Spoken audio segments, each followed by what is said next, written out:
man has ever done. Can you hear me, man? What's going on, man? Happy Monday. Yes, sir. Yes, sir. What's happening? Another beautiful day. How you? All right, all right. Hey, this man, I saw that list of stuff you talked about, man. I thought everything on the list we could go ahead and hop around, but so the trauma of success, huh? That's what we're going to talk about. We're waiting for some folks to come in. So we starting this off a little awkward anyway, a little later. I thought I had the night off. BMU sent me a message. Dumbass. Sent me a message. That's all right. I'm chilling, man. Lucky I didn't break my bottle of cognac and shit, man. I might have been 2 sheets to the wind right now. All right, Shannon Sharpe. You fat, bald-headed, no-neck midget. I sentence you to 3,000 lashes for conduct unbecoming a black man. Yeah, I'm talking shit, man. I haven't had a hard drink, man, in around maybe 6 months, maybe even longer. Can't do it like I used to. Yeah. Sometimes it's overrated. That getting drunk shit is overrated, dog. That's for the youth. That's for the young, man. Hell yeah, I leave all that shit to you. I'm learning more to say that more and more. I say, hey, shit, the future ain't mine, it's yours, man. Go ahead and do something with it. I'm already blamed for every bad thing in the whole world. I'm blamed for already, man, as a baby boomer. So, fuck it, I did my damage. Now it's up to you. It's up to you guys to fix it. It's up to you guys to fix it. So what's going on, man? So did you come up with this? The trauma of success. Yeah. So part of this conversation, of course, came from a video that I was watching recently, but to tie it into something that has been going on recently in the news is you hear Shannon Sharpe settled out of court for that. Yes, that I did. Yeah, right. So I think some of the stuff that comes along with being successful is the dumb shit that we involve ourselves in. And I think that man is a great example of the dumb shit that came with him getting a 50 million. 50 million. Yeah, they didn't let us know what he settled for, though. Oh, he ain't gonna say that number.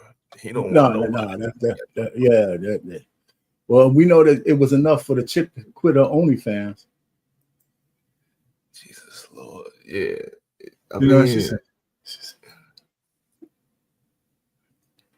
said, I'm done. Go ahead, man. Go ahead.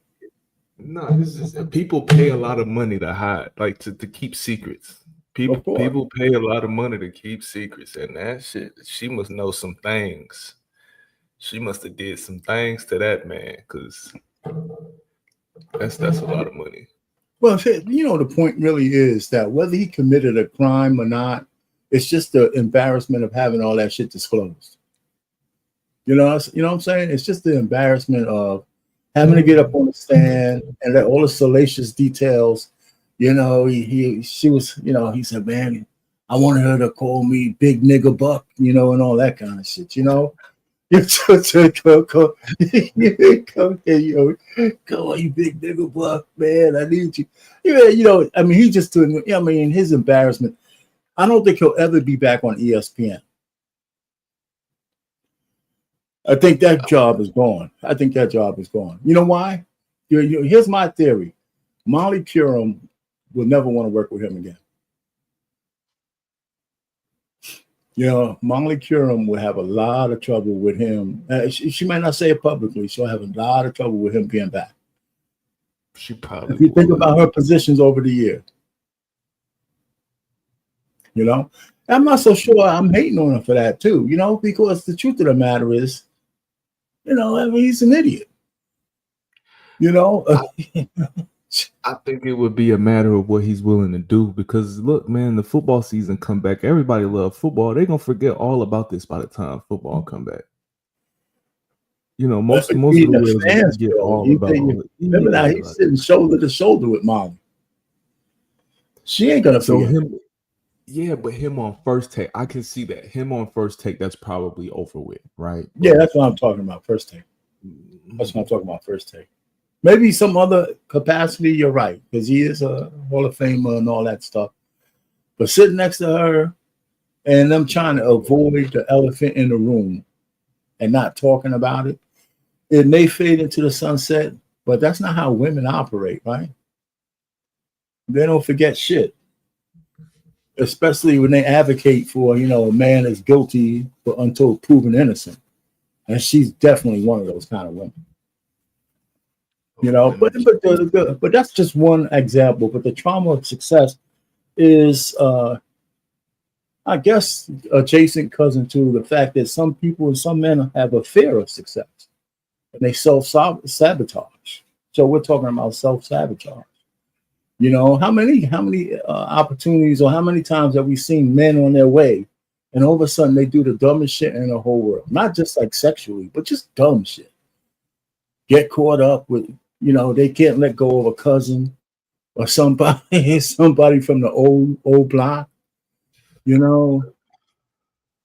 or like Anthony Edwards on top of the world, just shooting up the club, just shooting up the club and said, bang, bang, bang, And now he has a baby mama and shit that he can't stand. And a baby he wants to publicly kind of say, I know it's mine, but I don't give a shit. She can eat mud for all I care. I mean, that's not a good look. It's not. It's not. But I mean, you do know the saying that money doesn't change what makes you more of who you are. Of course. You know what I'm saying? So it's just sometimes here's what I think about all the time.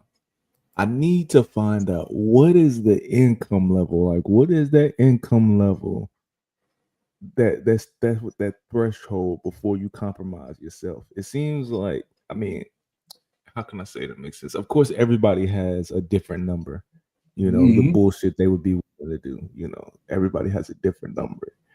But it just seems like once you get over a certain income level, it's just a bunch of bullshit that come along. Because a lot of people you just named are making a lot of money, but they got a lot of wild shit that come with them. I don't want to get to, if you tell me that threshold is $100 million, like tell me that it's 100 million so I can stop at like 85. But is there a threshold? I mean, there's levels to it, but you don't have to be on your way to being a multimillionaire to self-sabotage, right? How about that regular guy who's in college or in trade school, or gets his first opportunity at a job, but he can't show up on time, and he has a whole bunch of bullshit excuses. And I say he could be a woman too, but I'm just saying. There's people self-sabotage, right? You ever have a person, I got a job. It's a job of, it's going to pay my bills. I got to be there at 8 o'clock. And the one rule they have is that you got to be on time. And all of a sudden, you got a whole myriad of excuses on why you can't show up before 8:15. That kind of stuff. Oh, I mean, 8:15. Jesus Lord. But instead of showing up at 7:45. Yeah. So you're there. So I mean, it happens. So I mean, a lot of people there. I mean, we're all guilty of some measure of that. And if you realize that you might be guilty, then that's at least the first step to correcting it. Correct? That, and some people call it procrastination in some way. Some procrastination is innocent, and some could be very harmful. Lord knows that's my demon. Procrastination has always been my demon. Lord knows. I was one of them kids in high school where if you tell me a paper is due on Friday, I'll start it on Thursday. You ain't alone, man. Everybody can relate to that. Hey, and I guarantee you I get at least a B on it. Oh, well, there you go. And it used to piss my mother off. Like, damn, if you would just stop being so fucking lazy and just do it on time, you would have got an A, your stupid ass. But you just want to be lazy and wait till the last minute. Yeah. Procrastination is definitely my demon. Lord knows that. In terms of self-sabotage, I guess that would be the term for it. Because I just think that people that have a tendency to, as you said, self-sabotage, just I don't think they looking to mess up their situation. It's just when you stupid, you get comfortable and do stupid shit, you know. And like you said, money makes you more who you are. So when you do get a job, so when you do find a job and you find out that it's perfect and everything works for you, you know, the hours is nice, the paycheck is decent, you know, you able to figure out how to live on that. It does get to a point to where you probably are going to be 15 minutes late for work because you just got comfortable. Like you just got fucking comfortable. Like you ain't trying to blow up your spot. You just got comfortable with your stupid ass. It's true. You know, so I mean, there's it's a lot. I mean, of course, there's a lot of psychology behind how people behave when they're on their way, and even getting started. You know, a lot of people are stuck with too much analysis before they move. You know, they don't like to take a step in the dark. There's a lot of psychology around it. Like for example, I told my kids, I said, well, listen. And I work this way. I mean, I might not know the answer, but I know if I have an inkling of the direction we should go in, I talk, with all the plans you have, I start taking steps down a certain direction. And as you start taking steps towards whatever that goal is, it seems like the world kind of opens up, and your answers come to you as you're seeking them. And then if you get to a certain point, you can say, well, shit, man, I thought it was a good idea, but this is not it. So now you can make some kind of mid-course correction and say, well, maybe I need to add this, or I need to have this kind of person on. You know, I don't know. It's just like this. I mean, I wasn't like as successful as I could have been. I mean, I think in my job and in my profession, I mean, I know what kept me back. You know, I do. I just wasn't. It just, but I got far enough where I said, you know what, I can live in this space, but I probably could have done a lot more. You know, so one of the in the conversation that we were watching, or in the conversation that I was watching, one of the traumas that was spoken about was that balance of family, right? So to be in a space to be in a space where you are in a career where you at least are okay with your job. You might not love your job, but you're okay with your job. You want to do it as best as you possibly can. How do you balance that? So for you, now that you're retired, how did you balance that family and working as hard as I need to provide for my family? How do you balance that? Well, I didn't. I didn't balance it. I didn't balance it the way I should have. I know at one point I wasn't always out of balance, but I got out of balance. You know, I used to work, and you get all this shit in retrospect, right? Because one of the most important jobs I had with the Department of the Army kept me on the road for like 10 years of my life. You know, almost 2 weeks out of a month for almost 10 years. And now looking back at it, those were formative years where my daughters were growing up. You know, and I mean, it kept a roof over the head. I mean, I got out of shape, you know, so I was completely out of balance. You know, with working, hotel food, the gyms were right there. I ripped my Achilles tendon and playing basketball, no less. That used to keep me in shape, and I just never recovered from that. And it's been my big excuse. And then I blew my knee out. You know, and then so I could rehab both of those things, but it was just work. As long as I was paying the bills, getting them through school, making sure whatever those pressures in life didn't impact my home life in terms of, because we were pretty mellow in the house. My kids were they didn't need over parenting, you know, because I could see the way they turned out. And a lot of that's due to my wife. But I don't think I was in that much balance. I really don't. You know, but I don't think I would have worked any less. I think I should have been able to deal with it a little bit better with everything else. You know, I mean, I had to. I mean, we talking about one income, man. You know, my wife had a little job. That's only so she didn't have to ask me for money. But everything was on my shoulders. So I couldn't really like breathe. You know, I couldn't breathe. You know, I couldn't let anything fall apart. You know, so I mean, it was a certain amount of pressure, but it never made me afraid to do things. Not especially with my job. Man, I was always on the forefront of trying new things, and when I didn't have the answers. You know, because I said, if I don't have the answers, there's some smart motherfucker out here who might. And I just want to make sure I put them on the team. You know. Yeah. See, and this is, I think that's an important part of. So, like, whenever people are into having the conversation of teaching young boys to be men, I think that is a part of the conversation that has to be had, because there really is no way to balance what it is that you're talking about. Like, if we're going to be realistic and objective, there is no real way to balance it for real. Like there are people who are privileged that are in privileged positions that have the ability to balance it better than most people will. I'll say that. I'll say it that way. Right. The people that are able to balance it are more privileged than what people generally are.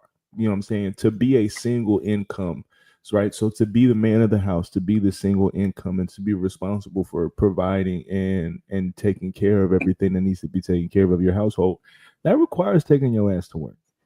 You know what I'm saying? And in most cases, the higher the salary, the more time is required at your job. Yes, no doubt about that. You know what I'm saying? Like somebody that has a job and you make a $80,000 salary, you're probably putting in anywhere from 50 to 70 hours a week at your job. If you have a salary of that number, you're probably putting in anything close to 50 to 70 hours. And then if you are in a six-figure salary, you probably are a I'm never off of work type of individual. Your work goes with you everywhere you go. Anytime your phone ring, if your boss or your supervisor or your whoever is fucking calling you or texting you, if you making over $100,000 a year, you're probably working in a job where as soon as that phone rings, you need to be moving towards wherever the fuck. Yeah, you know, you are right. Mine wasn't necessarily being on a 24-hour call, but mine was having to go on travel. I mean, the project I was on took me to the West Coast, Florida, Seattle, California, Florida, Atlanta, Detroit, St. Louis. I mean, I was Arizona. I was all over the place for like 10 years, just different defense contractors, and they were all over the Colorado. I was all over the place, man. So that's the one thing I had to do. I had to travel. Man. I was walking up all those airports, man. We had all kinds of frequent flyer miles and all that kind of stuff. But that was time. That was really time, man. See, and it's so now that's what you're talking about: the games, the birthdays, the recitals, the sleepovers, all the shit that you're missing now. You know what I'm saying? The first walks, the first words, all that shit. Now it's a bunch of stuff that you're missing now, and then it gets received in such a negative way because now your kids are looking at it like, my dad was never around. He was always at work. Yeah, so here's my cautionary tale. I'm sorry, I didn't mean to cut you. Better finish that. But here's what I told her. But see, that's where the woman steps in, right? This is where you have to make sure your woman is on your team because she's got to be your edifier. This is why your pops ain't here. This is why he's got to go. This is what he's doing. And all of these things that we have that's the sacrifice he has to make for us. And if you got to have a lady willing to tell the kids that, you know. But the thing that I thought was mostly wasn't like those things. Like I took on my days off when I was here, I took my daughter to guitar lessons and tennis lessons. It's like on the weekends. Some of those weekends, I did a lot of that stuff. It was the things you really miss when you're not here is the serendipities of life, right? Because life is spontaneous, right? Your kids might say something or do something, and if you're in proximity to them, and there's some shit that they do is like off, and you're there, now you can correct it on the spot.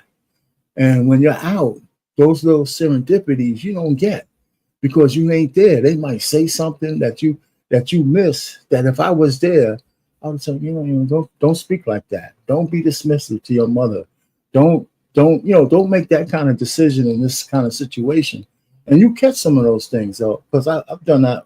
I was lucky enough or blessed enough to catch my daughters saying some shit, and I was there, and I had to take them and say, let me talk to you a little bit, on the side about what you said. Let's kind of flesh that one out. If I was Hamp, let's let's mine this out. You know what I'm saying? That kind of stuff. And those are the serendipities that you miss when you're not around. So those are important too. I mean, so I don't know, man. A lot of it is just a blessing that I guess I say it's a blessing. I hope it ain't over because I expect to have another 20 years or so. You know what I'm saying? So, I mean, but the point really is that to get to where I'm at, I'm saying, shit, man, I had to navigate some waters, and it's just by the will of God and blessings that I'm here talking about this stuff, and I don't have a lot of horror stories. Yeah, I think right. It's not like you know what I'm saying.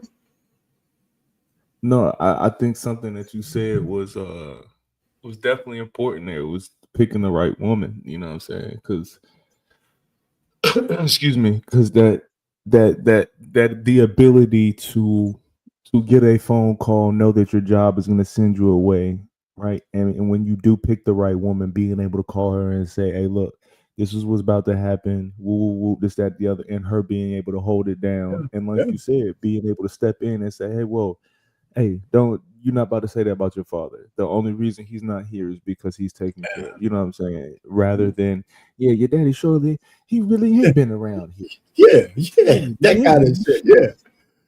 I know how you feel. He is kind of fucked up, ain't he? that. Yeah, so it's important, and the edification is important. Let's hit Curtis's super chat. Happy Monday, fellas. $4.99. Hey, thanks a lot, Curtis. So, but yeah, so there it is. I mean, I saw a clip. Now that we're talking about this, I couldn't go to the clip. There's a real short clip on this exact topic, the trauma of success. Maybe we should let's show it up, see what this guy has to say. Now, I didn't see the whole thing, but it's like kind of on the topic, so it might be a nugget in there that might be worthwhile. What's going on, Coach? Oh man, Phantom Coach. There you go. Yeah, what's going on? Let me go ahead and see what this clip looks like, man. What's going on, Coach? No, what's man, just saw that you was live, man. I can catch the show, so yeah. And the title got my, it got me, with my spidey senses like interesting because So it sounds like you're breaking up. Maybe it's me. Are you breaking up or is it me? I don't know. Can you hear it? Can you hear me, 100 watts? Am I breaking up? Good. You sound good here. I'm paying. Can you hear me good? Yeah, I hear you better. Yeah. I hear you better. Just the title. I don't know how much you got into the title, but yeah, just that title. Yeah, I'm gonna play a little clip about right on the title. What's going on, Catellia? How you doing? Did I hit it? No, I hit the wrong thing. Damn it. Damn it, I hit the wrong thing. That's part of it. When you go to the eye doctor, I'll pay. When your next trip. Yeah, okay. So this guy talked about the title of this one, is the hidden link between trauma and success. Now, I want to hear what this guy has to say. Maybe he has something to the top that could add something to the top.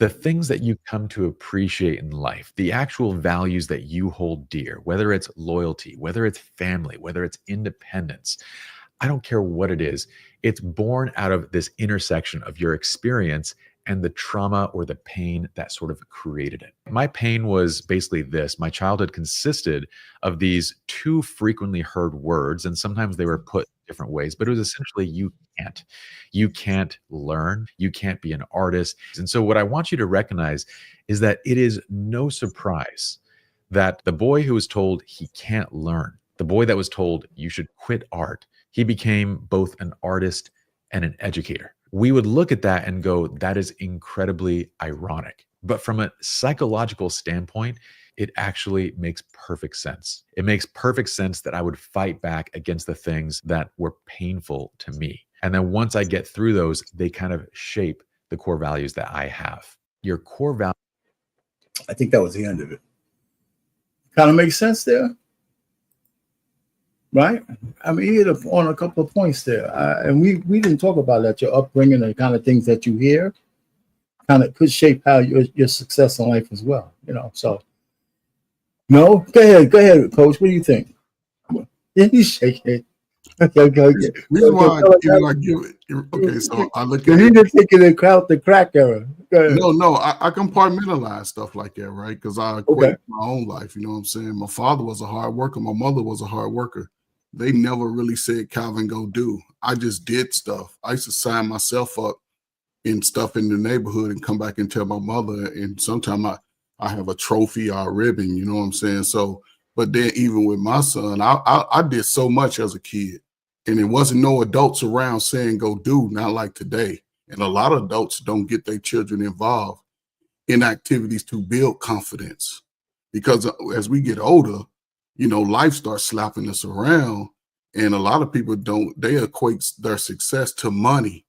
They try to too early, especially the adult mind today. Oh, if I ain't got the money, I ain't successful.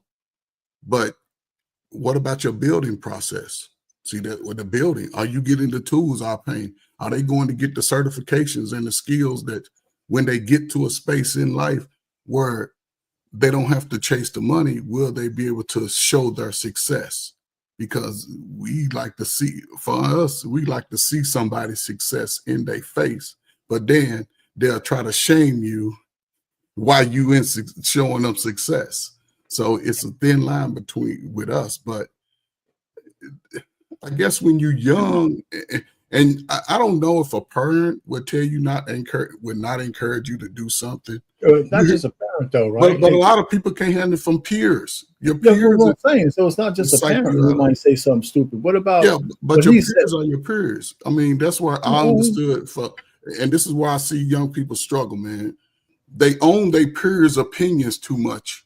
Instead of looking at them like, you right here with me, you're not above me or below me. Okay, let me ask you something, though, Coach. That's not a new phenomenon, right? It's peer not. Pressure. No, peer pressure has been that way for centuries. Yeah. So the point really is, this guy made a point, right? He says you might hear some shit like, I can't, you can't do this, you can't do that. He was lucky enough to fight through it. I was, and so was I. I had somebody who was a respected person told me I could never be an engineer. Yeah, so I don't want to hear that shit. But for everyone, or for me, you, Watts, or anybody else, for every one of us who might hear somebody give us some fuck shit advice, how many people take that advice and just go into a shell? What do you mean? How many people? How many people? If I had to say more people who fight through it, but somebody tells you can't. But you know what I'm saying? I would say more go into a shell. that's what I'm saying. Here's the difference, though. You came from a family that was supportive. See, a lot of these folk ain't come from families that's supportive. So if your family start telling you can't do it, whether it's a cousin, auntie, uncle, then that's when it's harder on somebody. That's when they go into this deep depression. But a lot of people have experienced that, and now they're on YouTube and they're showing it because because success, our pain is about continued growth. So I think we're in violent agreement, but to hear the young people say it, and to hear the going saying that the old people, my people, the baby boomer generation, all we did was tell people fucked up advice. Well, no, wait, hold on. Wait, I mean, don't we hear that everywhere? The only advice we tell young people, I mean, in my formative years, and as the world has been shaped by baby boomers right now, because there's still enough of us alive and in charge. And a lot of people say it's because of you we got a Gen Z. It's because of you this happened. It's because of you that happened. And it might be true, but it's only a percentage, right? It's only a percentage, right? We don't, you know what I'm saying? Because so all I'm just trying to say is, if we look at all people who succeed, let's look at everybody who has trauma of success, or the things that they have to overcome to get to the success, right? In the end, they got to navigate waters and obstacles, no matter what their upbringing is.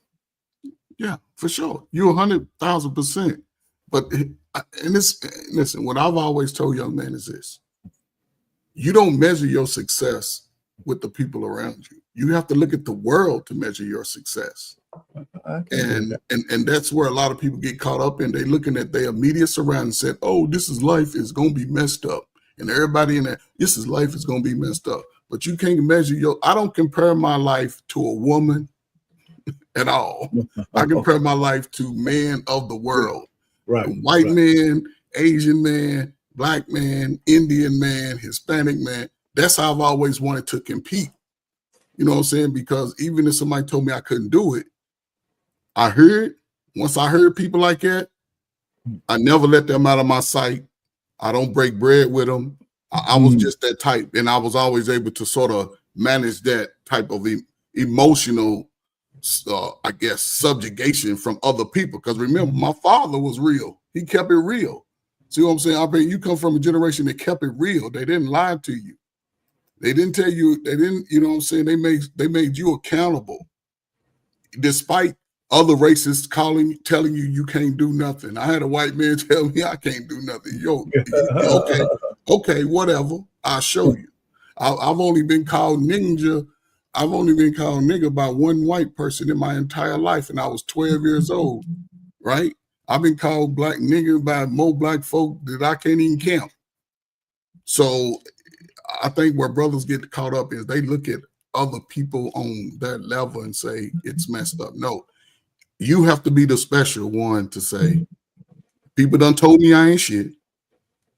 I'm looking at the world. The world is saying you can be shit. So it just have to be important to go move. And unfortunately, a lot of people get it too late. Because ain't no fathers, big uncles, and stepdaddies ain't allowed to have the power like it used to be to say, we need to get him together. You know what I'm saying? And the mothers are caught up in their own life. I got to go out. I got to get this. I got to get that. But we see what the kids are getting dumber and dumber. Even the adults, everybody just sort of shrinking into a bubble. You know, so got to get out and live life till you get old like me and our pain. See, our pain wasn't sitting around every day when he was hustling and working. He was out there hours. He was thinking about the long haul. But a lot of people think about right now. Oh, I got to get right now. I pay you ain't got no money. I don't see you. Let me see your car. Let me see it. You know what I'm saying? But he's retired. Oh, pull up your bank account. Let me see your bank account. Yeah, but see, let me get W-2. If you can't show me W-2, I don't want to hear shit from you. Shut the fuck up. So in terms of the trauma, right? So like the traumas of success, right? So excuse me. I can tell you that for myself, some of what my problem has been was the balance of trying to get to it and the family time, right? Because I'm working 2 jobs, both of them no less than 30 hours a week. You know what I'm saying? So I'm pulling 60 hours between these two jobs. Now we got to put sleep somewhere in there. The kids ain't getting no homework time from their daddy. Their mama ain't getting no kind of personal enjoyment time from the daddy. You know what I'm saying? So now having this battle of why don't we spend time together anymore? The kids don't see you. You don't have dinner. Like now trying to balance all of that shit. So how are we telling men to work through this process? Is it just suck it the fuck up and go through it and do it anyway? Or are we supposed to find the balance here? Well, you know, it's funny that you mentioned that because we used to have these panels on Trigger Mike show, and we had a lady come up, and she was talking about, I appreciate my man, and this is when if you're in a married couple or some shit, or you're in a relationship with somebody serious. She said, I understand that you have to work, but I need you around. I need you to be present in the home and all that kind of stuff. And then the argument pursued, just like what you said. Listen, you're sitting down here saying you want a certain kind of life, and the only way you're going to get it is if I put these hours in. And now you're saying I'm not doing enough on this other end. Like you see these trad wives on TikTok coming out. My husband doesn't, he's a great provider. He does all this shit, but he's not present in the home. Like the work part of it is zero to them, right? It's like they don't understand that it's, and they say, but I got the kids all day. Yeah, but if you're in control of kids, that all day is not all day unless your kids are like unruly. They don't love them kids, man, like that. Right. So, but when you're a man, he's out there, man, he come home, he wants a little chill time or whatever, and they act like they don't know. So how do you balance that? Well, again, if the very first thing, if you used to watch cop shows, right? I used to watch cop shows, and almost all those cops, they get divorced because at some point they got to put all this shit about solving crime over the house. And then the woman who married them 10 years ago, all of a sudden can't handle it no more. They want him to come over and talk about that perp and all this shit that he killed or not killed. And when a man says, it's the last fucking thing I want to talk about is my job when I get home. So stop asking me questions about it. But they insist. So that stereotype that the woman is fed up because she can't get her emotional needs met by this guy who has to work all the time. And then these shows are really unsatisfying because it acts like there's never any balance. And so there must be some real life allegories or whatever that word is to that. And it's kind of true. If you don't have the right person who can understand that the greater good is, I got to put this sacrifice in so we can live the style you want. And I need you to cover me on the back end. And what you can do to keep me right is when I do have downtime, and I do have some time, that I make the best of it efficiently with you and the children. But when there's time when I don't have nothing left to give, just let me rest. And that's the kind of balance you have to have. Now we got women in the workforce like that, and so if we reverse the roles, what would we say about a man whose wife is working 60 hours a week? Right? And they live a certain lifestyle that requires her to do that. And then he's bitching and moaning that he ain't getting box every night. We would have, what I'm saying? Yo, man, you have your chick out there toiling like a bitch. So she don't want to come home and look at your funky ass so you could grunt and sweat on her ass for a couple of hours, or a couple of minutes, like your 5 minutes of fame. And then that's it.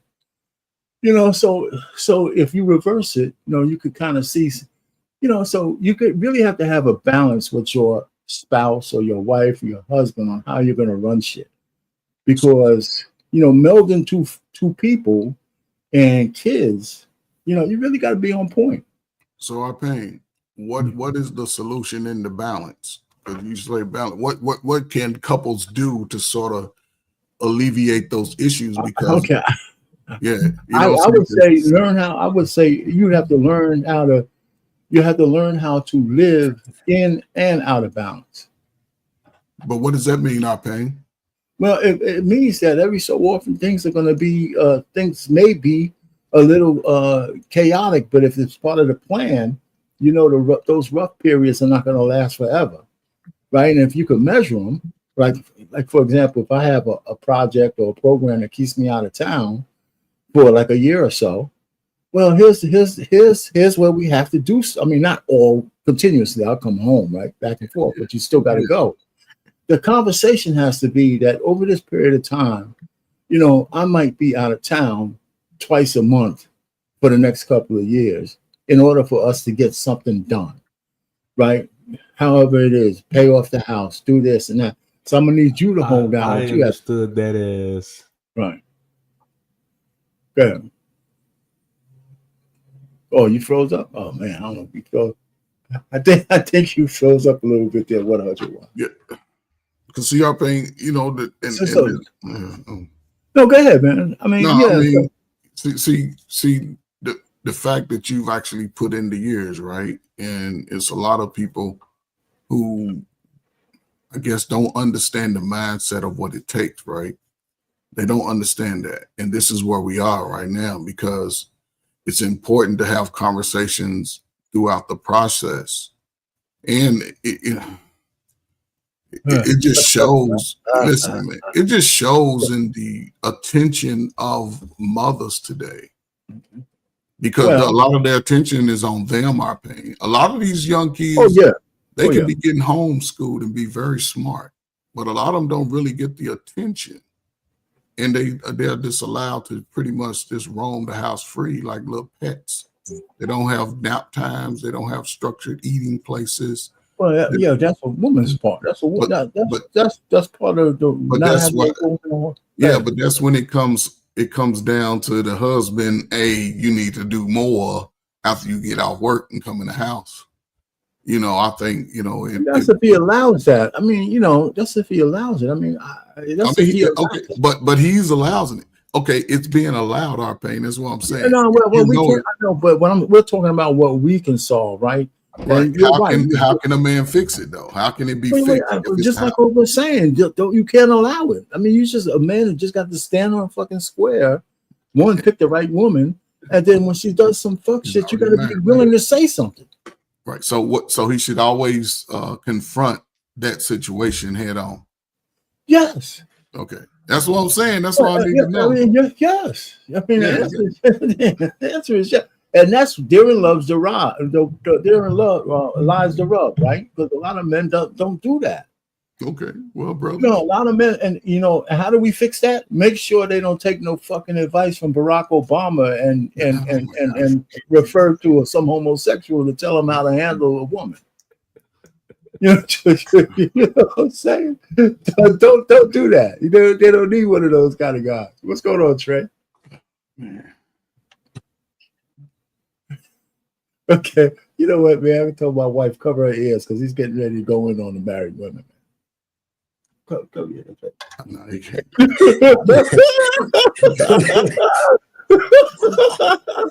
We can't hear you, man. Something's yeah, you're on mute, Trey. No, man. I mean, Honey Watts, man. Listen, not you, man, but I don't know, man. It's important to have the conversations throughout the process. I was just telling our pain, man, even with single moms, they have children, it's sort of a trained process, making sure your kids get to bed early by 8 o'clock during the week, making sure they got a balanced meal, making sure that they're learning age appropriate tasks that they can do. Yeah. Sort of giving them direction and structure, whether it's just picking up your toys, putting them in the little bin, potty training them, you know what I'm saying? Teaching them little things, just little house things, little kitty stuff, reading to them aloud, letting them see the words in the book, those processes. And that usually can take 2 to 5 hours a day,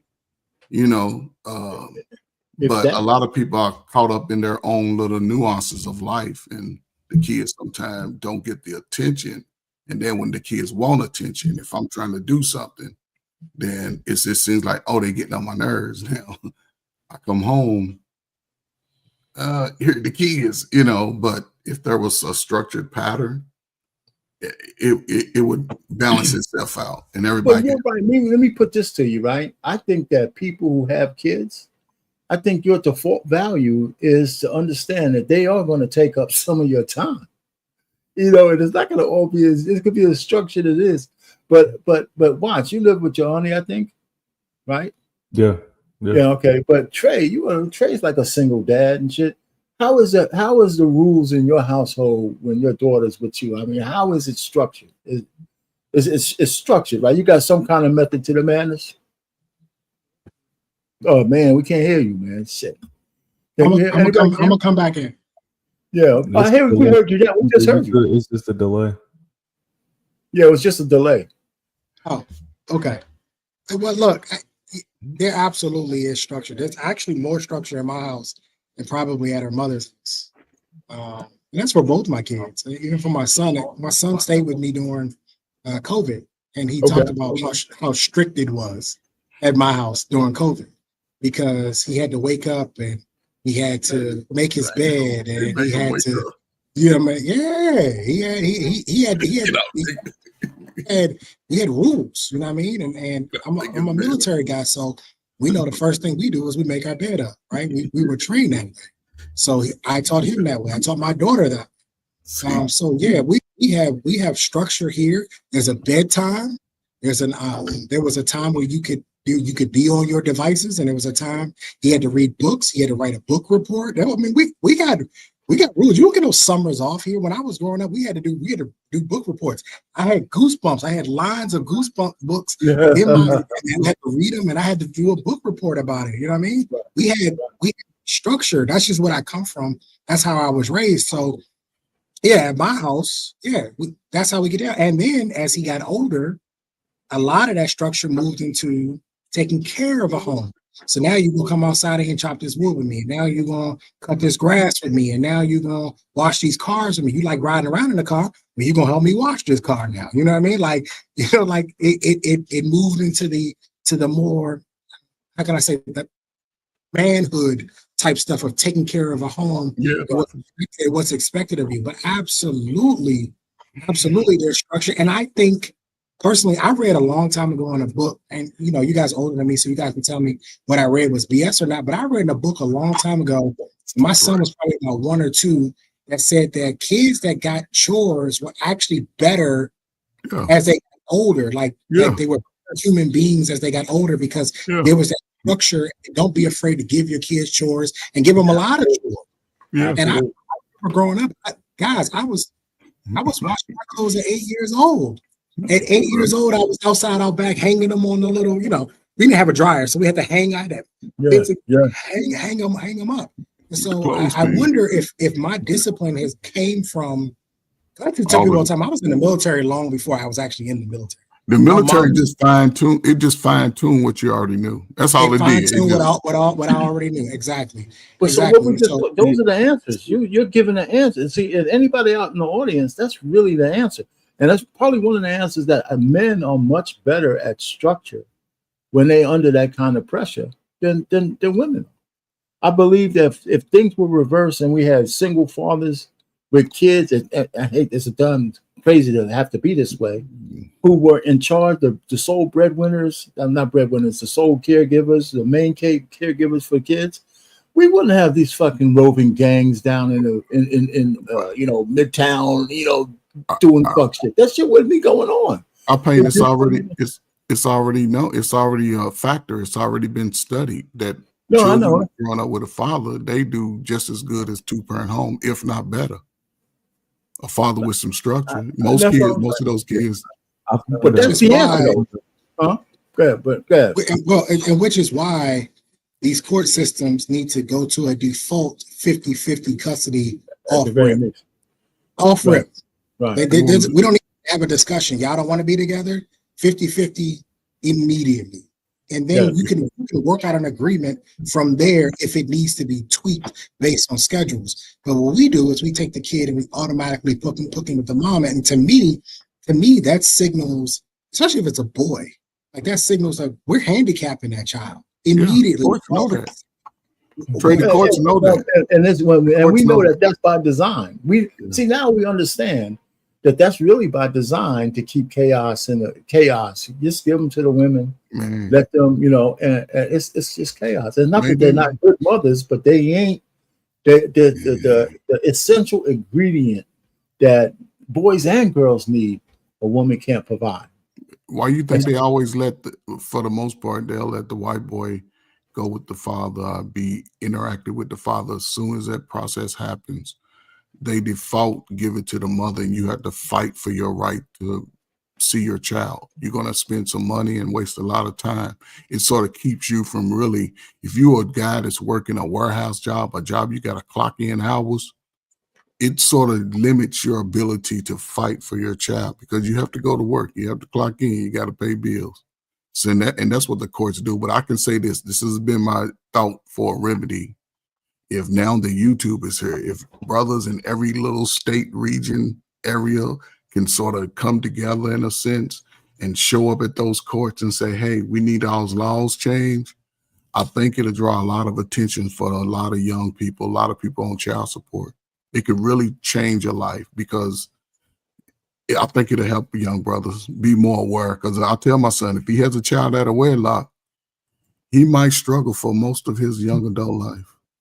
I'll just keep him afloat, but he gonna have to feel it, because I've told him, don't have a child unless you get married. Even then, you know, you have to make sure you choose right. So far he's good, but I hope he don't get caught up, because the only way to ensure that you don't have any issues in the family court system is to totally exclude the mother from the entire process. And the courts won't do that. I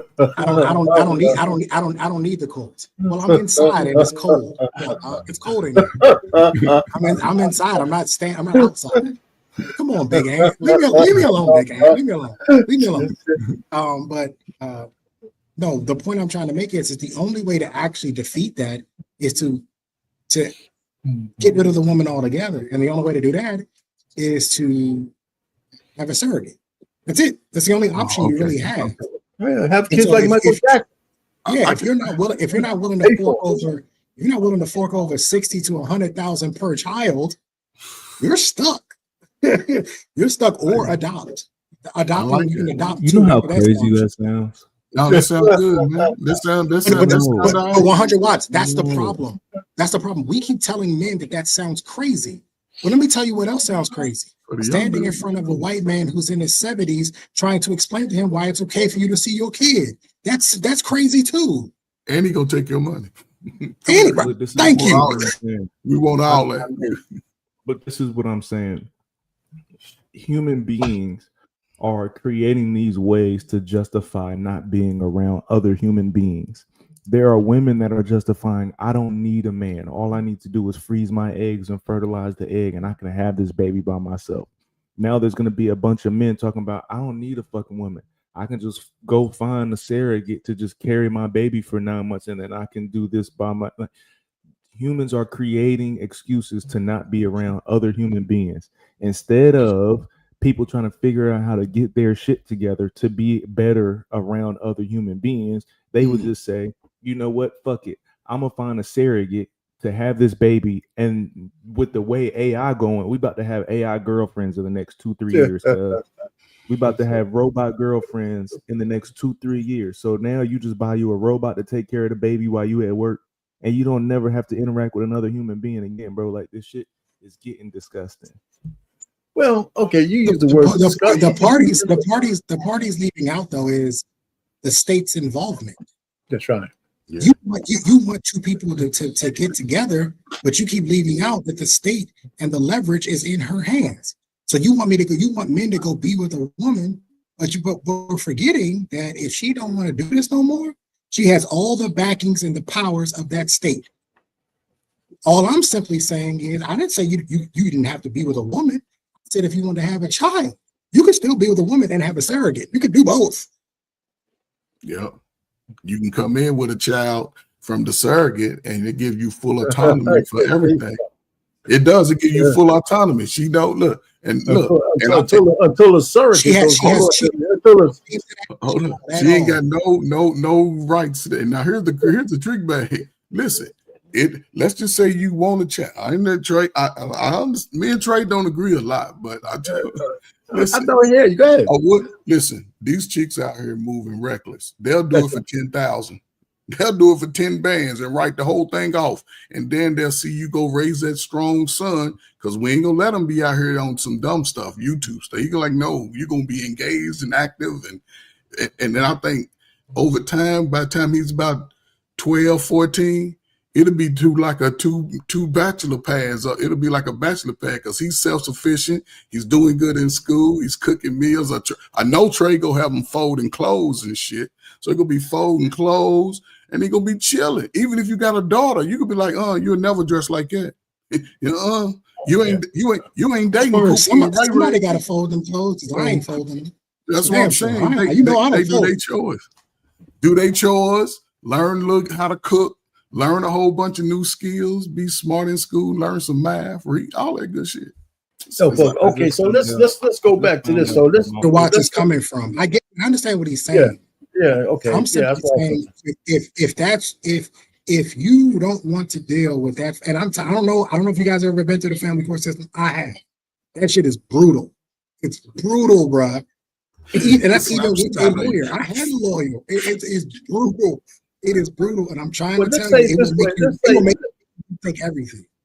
But let's say this from Watts. This perspective is this: I think we are where we are because this is where women wants it to be. I mean, I think men in general.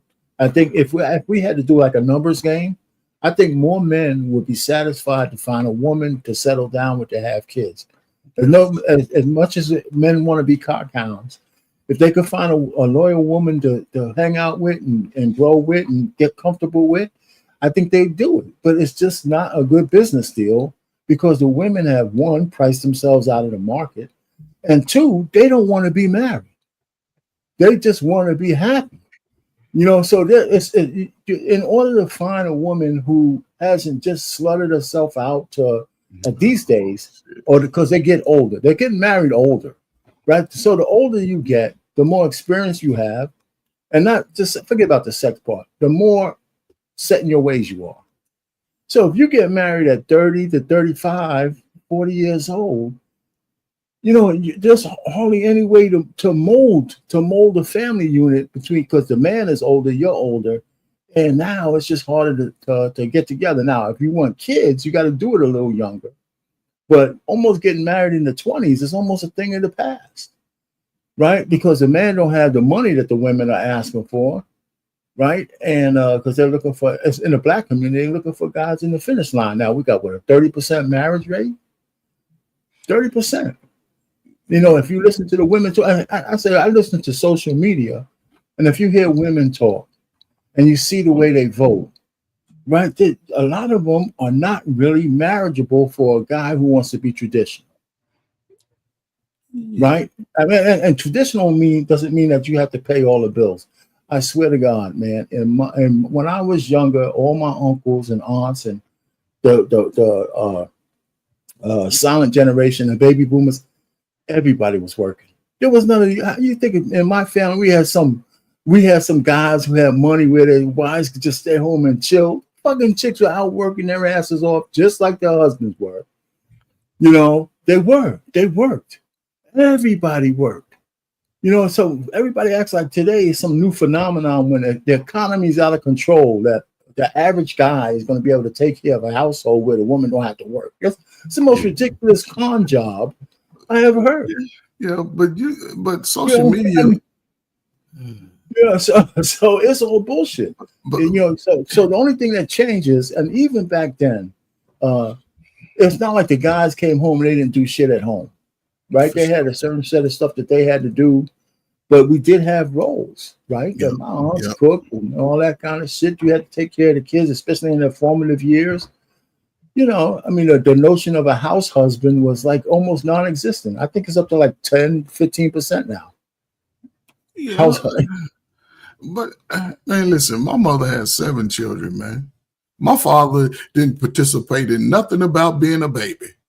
When I was old enough, he bought a lawnmower, he primed it up, pulled the string, started up a couple times, and said push and cut the grass. And that's how he taught me how to do it. My mother used to come home and we had meals at least 5 days a week. Friday was her day off. She said, I ain't cooking for none of y'all. You find something in there, had plenty of food.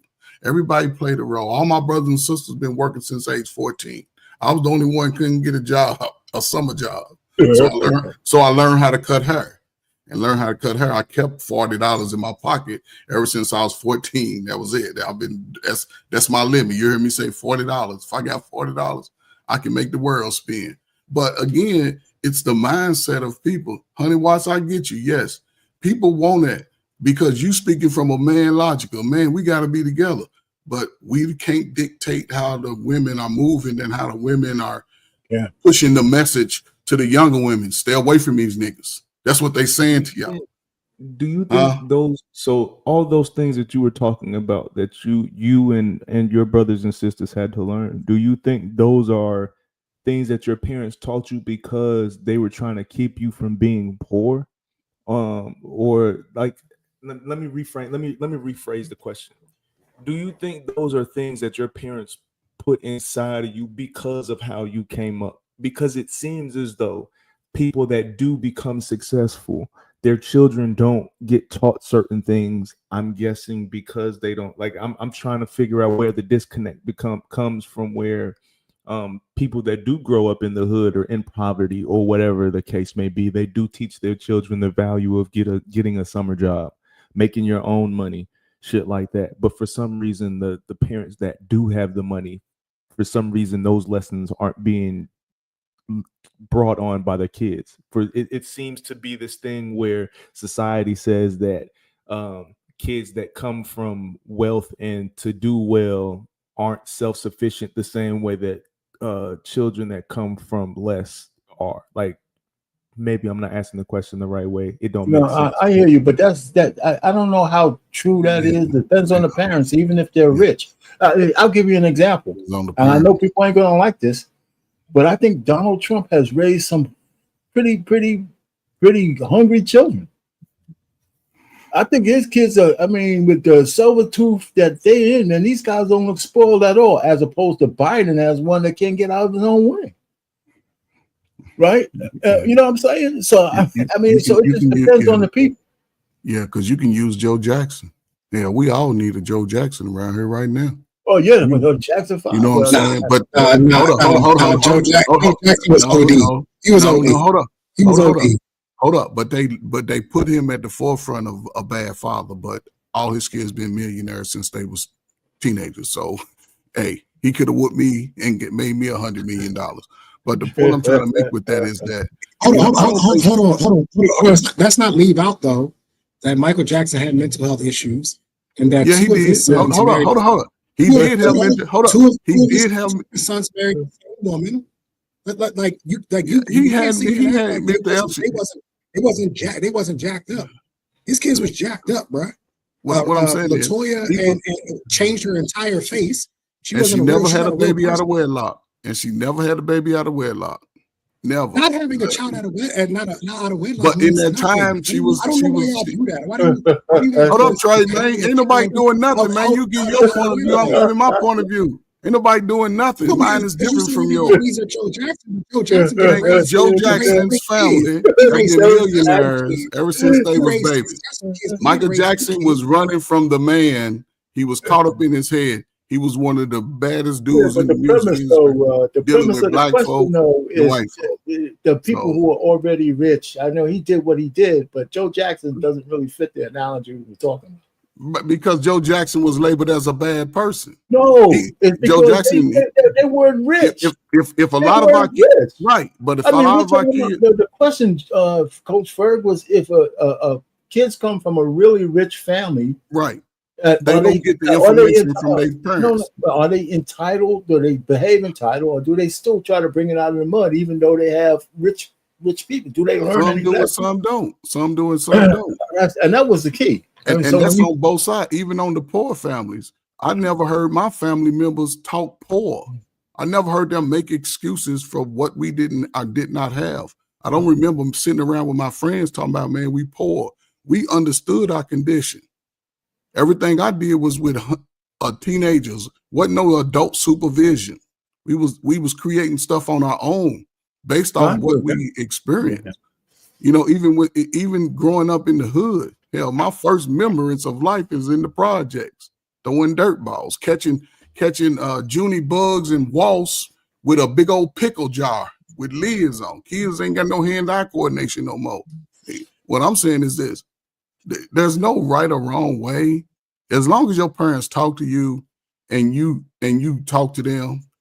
But being a teenager today is everybody's worrying about what somebody else got to say. And that's the problem for most black men. Stop worrying about what everybody else got to say and go do it. Did you just say these kids have no hand-eye coordination? Yeah, they don't. You see it out here. Everybody got big backs, man. How big backs has nothing to do with hand-eye coordination. How are they capable of playing video games at the levels they're able to play video games if they don't have hand-eye coordination?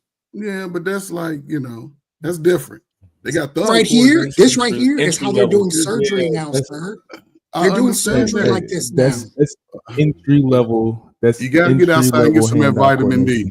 But You gotta get some vitamin D. What this is I'm going to tell you that back in our generation, we went outside and played by the creek. And that's the problem with these kids. They ain't outside. But this right here, when you get older, sir, and you're going to need surgery, it's going to be the kids that not by no means play video games. Sir, that's how they. This goes to show how ignorant you are to what's actually happening in the world right now. I'm not ignorant to the world. I see the world. They are training them that way. They're using robots. They are doing robots. Thank you. So it won't be by young brothers and sisters because they're not being taught this. It won't be. Okay, you're changing. You're moving the goalpost. No, I'm thinking about. I'm talking color talk only. Where do you think they're getting the kids from that are operating the robots? Sir, I don't know where they getting them from. They play video games. Okay, are they getting them from the hood? So this idea that playing video games that's what's going to keep you alive when you eventually need heart surgery. Are they getting them from the hood? You guys love to hate on these young guys. It's just different. I'm not hating on the young guy. I'm asking the question. You did things differently in Gen X than the boomers did. Are they getting them from the hood? Are they getting them from the hood? Are they getting from these? Who goes to the hood to get anything? Well, they don't get their opportunities. I'm saying for the opportunities. We gotta stop talking in absolutes. We're talking layers, man. Everybody in the hood doesn't stay trapped in the hood. Nope. It's just, but there's exceptions of guys coming out and excelling. I mean, that's the way. I mean, it's always been that way. Always. Everybody who's successful probably has a story. Most people who have a modicum of success, who can take care of themselves, if you go back into their past, they can tell you a story. Yes. Because most of us don't have a silver spoon in our mouths, right? And then poor is only relative. Because if you're in a neighborhood and everybody, is like you, as long as you can eat at night and shit, and you have a roof over your head, your existence is your existence. And you pick some friends that are cool, and you might have some friends that to stay away from, or some acquaintances. Hey, I'm not going to hang out with Billy Bob or Davon because he's selling drugs. That's true. I can't hang out with him. I can't be in the car because if they bust him, I'm going down too. So I mean, it's you make choices. But I think there's layers to it all. It really is. I mean, but in the situation that we're in, we know we're in a trick bag of propaganda and programming, and I think we're starting to see it. I mean, just like this whole thing, and I won't have to go down in this thing with Obama coming out and saying the homosexual thing. I'm seeing a lot of black women, right, talking about how they were against it or what he said. But these are the same black women who vote 92% for that exact very thing. These are the same fucking women who are going to go to the polls and going to vote that kind of shit in at 92%. So if they're saying that they don't want their sons to be mentored by a gay guy, then how far are they willing to go to make that shit come true? Because they still want to put the Obamas on the pedestal and the Democrats and stuff like that. So what are you going to do? There's got to be a mess. There's got to be a thought process that moves us to a point where we're going to say, forget about all the shit in the past. Not forget about it. Learn from the shit that happened to us in the past. But what are we going to do about how we're going to move forward in the future, right? Whether we're talking families, whether we're talking success, and there's room for everything. Some people will never get married, right? So we can't shit on that because that's true. I mean, even in the best of times, everybody didn't get married, right? And then, some people are going to not have any kids. The fact is that the birth rates and all that kind of stuff, women are deciding to have less kids. I mean, the ones who are well-to-do, and not be married because they want to be free. They don't want the rigors of somebody telling them what to do. So if you are married, then your key is when you send your wife out into that world with all these people who are single, you got to be careful who she's listening to, right? Because it's a tough world out there. So I don't know, man. It's just so many variables to life, man. I just think we get through it by the grace of God. Are you investing your money? Are you doing this? Are you raising your kids? Are you teaching them anything?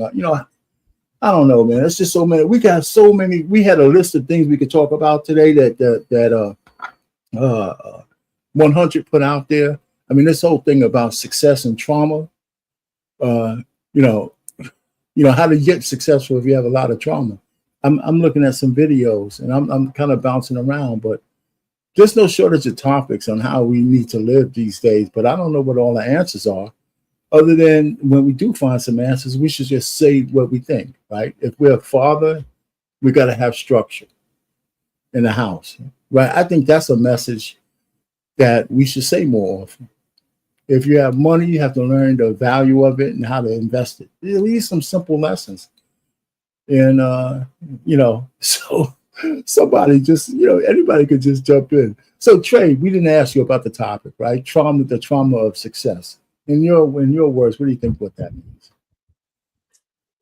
Is there trauma? No, what exactly, when we say trauma of success, what exactly are we saying? I looked at, there's people who have fear of being successful, or do they self-sabotage? Of course. I think even for me, like a lot of, when you start to get a little bit of success, like it's uncharted water. So you start to shoot yourself in the foot. You start to think, like, you start to lose a little bit of confidence. Can I actually do it? Right? Or one of the things I had to learn is that failure was a part of it. Like when I first started in the stock market, dude, I lost $10,000. I'll never forget it.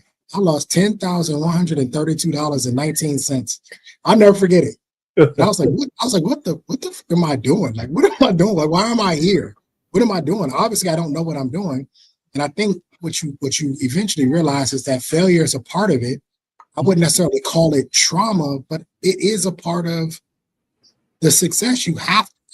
From what I've seen, the most successful people, man or female, they failed at first, like miserably. They failed miserably. I read a book that Damon John put out, and it was the Power of No, I think it's called.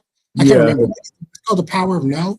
And in that book, he details like all of these guys and like their companies. And one of the ones that stood out to me was a guy from Under Armour, because he's from Maryland. I'm in Maryland. So it stood out to me. And he was talking about guys that got told no repeatedly. Damon John himself got told 27 different banks no to FUBU. I think we could call that trauma, sure, being rejected and being told no. We could call it trauma, but is it really? It's more. To me, I don't think you fail. I think you learn. You learn how. I think it's a cheat code. When something doesn't go the right way, it's like, all right, I know not to do that now because that doesn't work that way, right? So now I'll do something differently. But I think if we call it trauma, then it's necessary. I think it is absolutely necessary to get to a point of success. You're going to have to go through some shit. I'm just going to be frank about it. You're going to go through some trash. You're going to go through some bad times. You're going to lose money. You're going to lose investors. You're going to lose, we were talking about, was that I was on that stream with you, RP. We were talking about family. Like, your family is not going to be the ones that support you the most. It's going to be people you don't know. It's going to be random people you don't know. They're going to be more willing to invest with you. Like, I think all of that's a part of it. And I think the better you are in handling that trauma, I think the better off you will be. And I also think you're a better teacher to those who are coming behind you, because you can explain to them how to deal with said trauma. Yeah, so definitely not to do. Yeah. But I think the word trauma, I think it's a little too harsh, right? Because all men have a journey. You must embark on a certain journey. It's even in trying to, do business, trying to learn something, you have to do it by a strict code. And then you learn nuances along the way, even in your failures. I think it's in it. I found out for myself, it was important for me to get outside of my city once I went to college. Like, this is something I know I'm gonna always do. Mm-hmm. And I used to just watch other people, other cultures. I used to tell myself, I want to know everything the white man do. I want to do it too.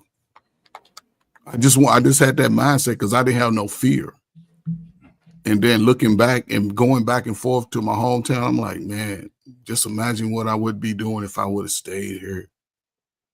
So I think, I guess the word trauma is difficult for me to sort of put it together with success. But I think those journeys and being told no and being, I guess, not given opportunities by other men is just part of the journey, I think.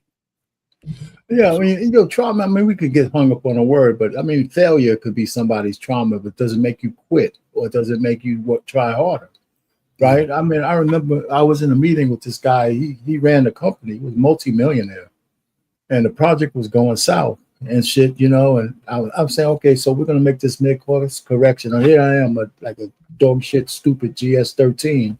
And this guy built a multi-$100 million conglomerate, and I'm talking to him like we're buddies and shit, right? And so I said, okay, we got to do this thing because I was in charge of making the program work. And he says, well, he said, this is risky. I said, yeah, man, but I never failed in anything. And he was a nice guy. So he looked at me. He says, Rich, I admire you. I failed. He said, I failed many times. And I'm looking at it, I got the message immediately. This guy is running a multi-million-dollar business, $100 million business. I'm telling him I never failed. He called me by my name, Rich. I admire you. I've failed so many times in my life, I don't know what to do. And I got the message immediately. I shut the fuck up after that. So you got to learn some of those lessons because sometimes you learn the most lessons when you fail, and then you keep moving, you make mid-course corrections, you get up and you move. Now, as long as it's a failure you could come back from and you don't destroy everything, well, that's the difference. So and then he taught, this must have been like 30 years ago. I never forgot that. But he was a cool guy, man. This guy was a serious dude. But that's the message, and he must have failed along the way, and he became a multi $100 million business owner. So there you go. I think so that's the trauma.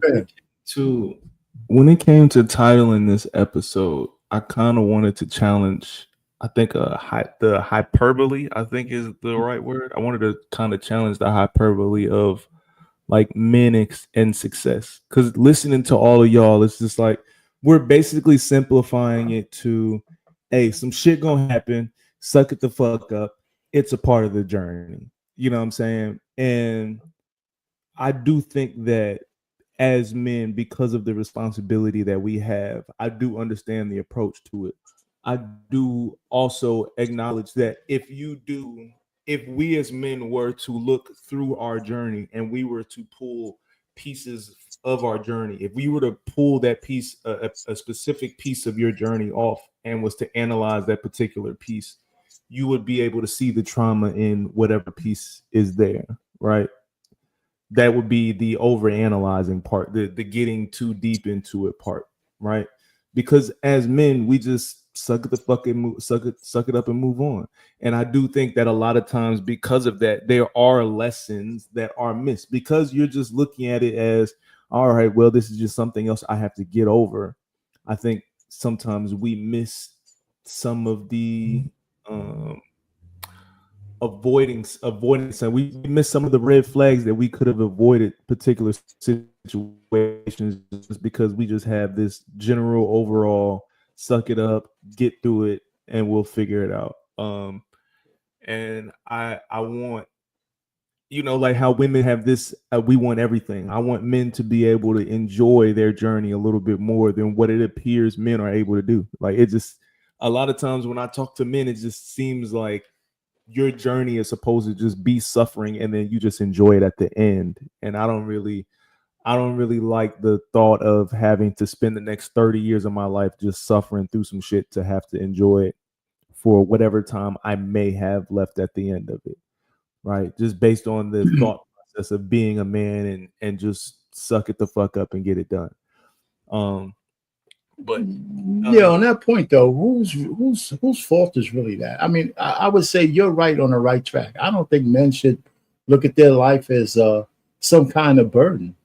I think we could be within our nature and be very happy and comfortable with that shit, right? I think we let outside people put these expectations on, especially women. And I think more men need to be able to say, fuck you, I'm not living that way. Maybe that means we ain't going to be together, but that's all right. Women are really a dime a dozen. pretty women are really a dime a dozen. There's a whole lot of them out there, you know. And so the fact is, I think men put more pressure on themselves than they have to, because they're chasing this thing that they shouldn't be chasing, you know. So I don't think it's overly burdensome to have to earn your keep in life. Why?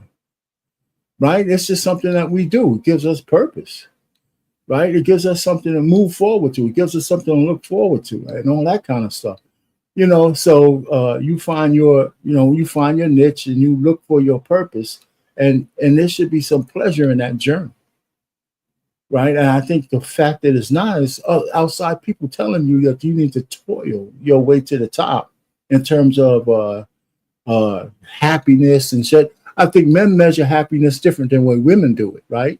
I think a man is perfectly happy if he has a household, thriving children, if he wants that, or thriving business if he wants that, or success in the market if that was his goal.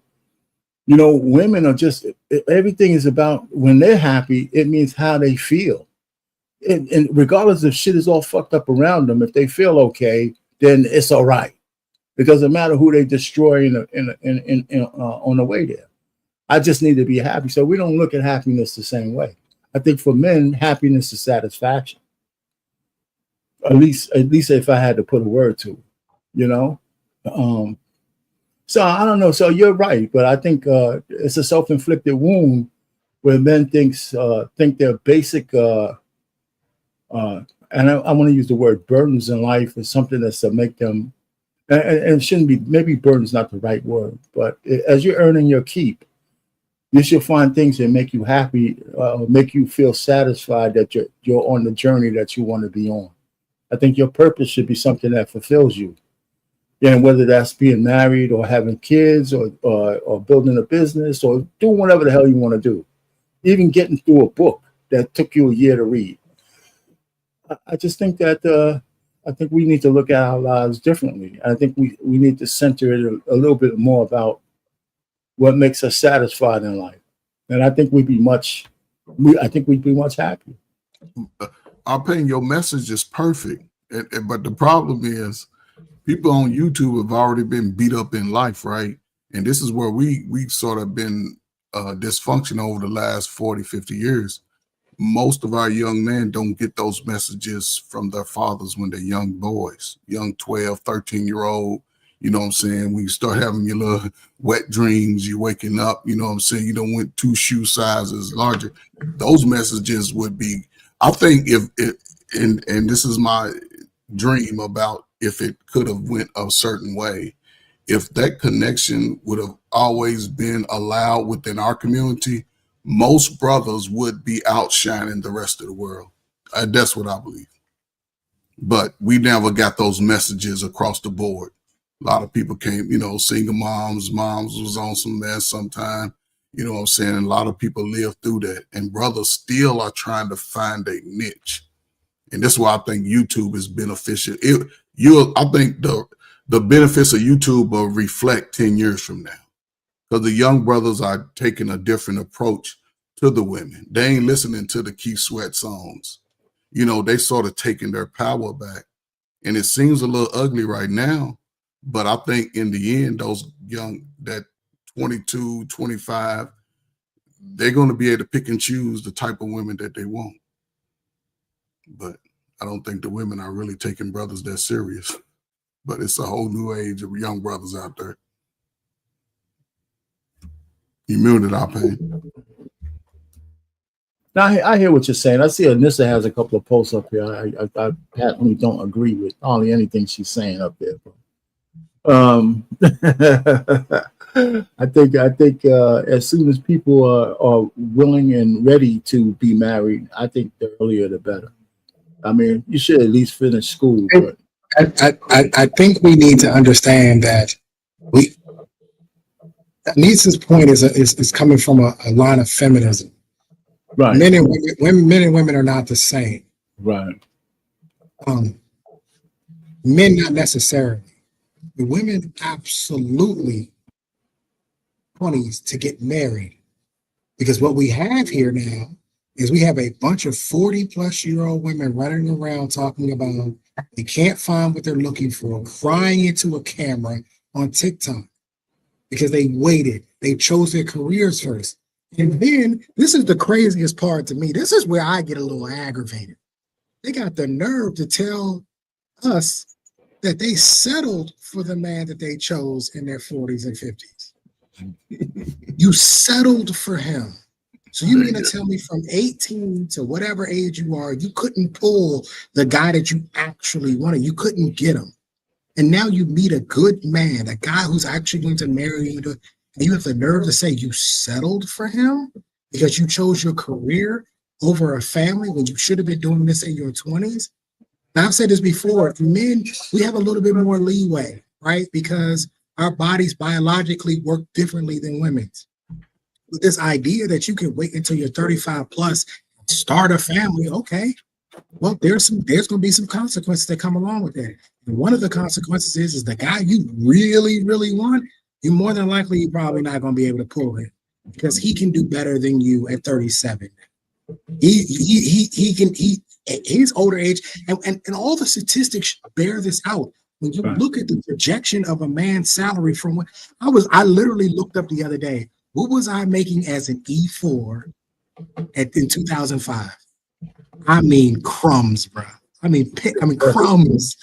We weren't making no money. I mean, y'all was in the military. We weren't making no money in 2005.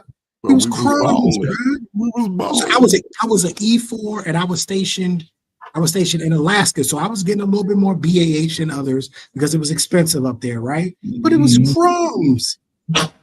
And I look at that now versus what I was making my first couple years on the police department. As a man, we're going to gain in salary. And I said this to a woman the other day because she's like 19 or something. And I was like, you better get your man now while he's cheap.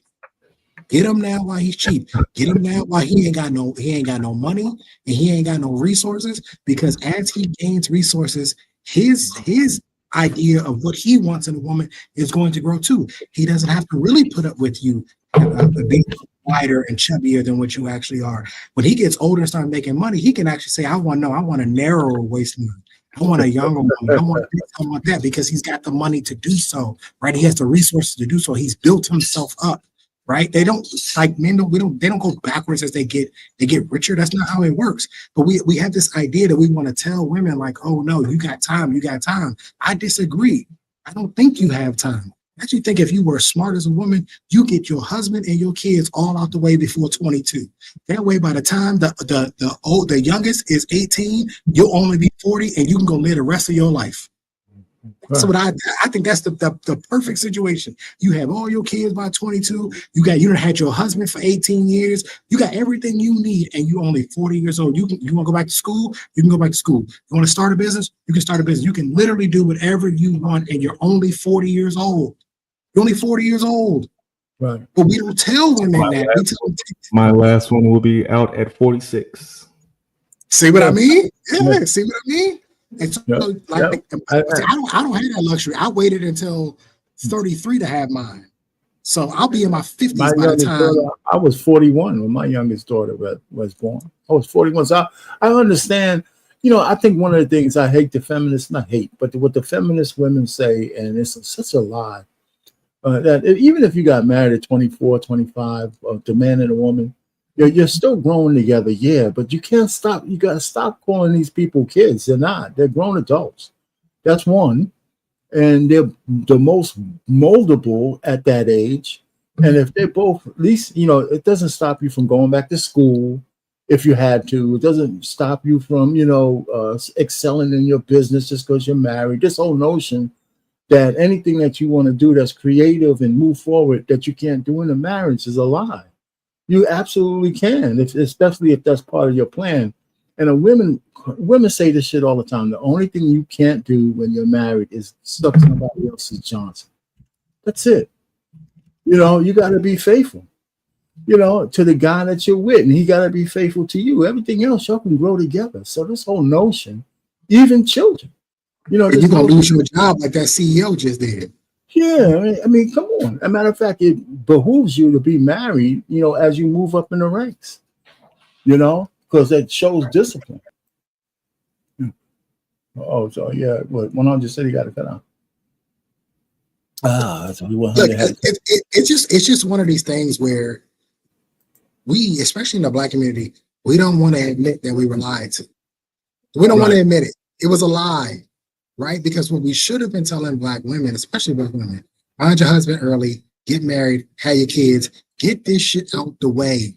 But instead, we flipped it on his head and we did it the opposite way. So we told the women, go get a degree and go get a job. And don't worry, somebody will be around for you when you're in your 40s. But what we didn't tell them, she is not going to work in your favor, that you're going to have 6 miscarriages first, and that you're going to go through all these other things before you may actually get that one child, and that you're going to have all this trauma that you're going to bring with you, and that you're going to date a bunch of different men. And we didn't tell them all of that. We just told them, oh no, get a degree and do all of this. When in actuality, the best thing for them to do is to use your college years to get the man you're looking for.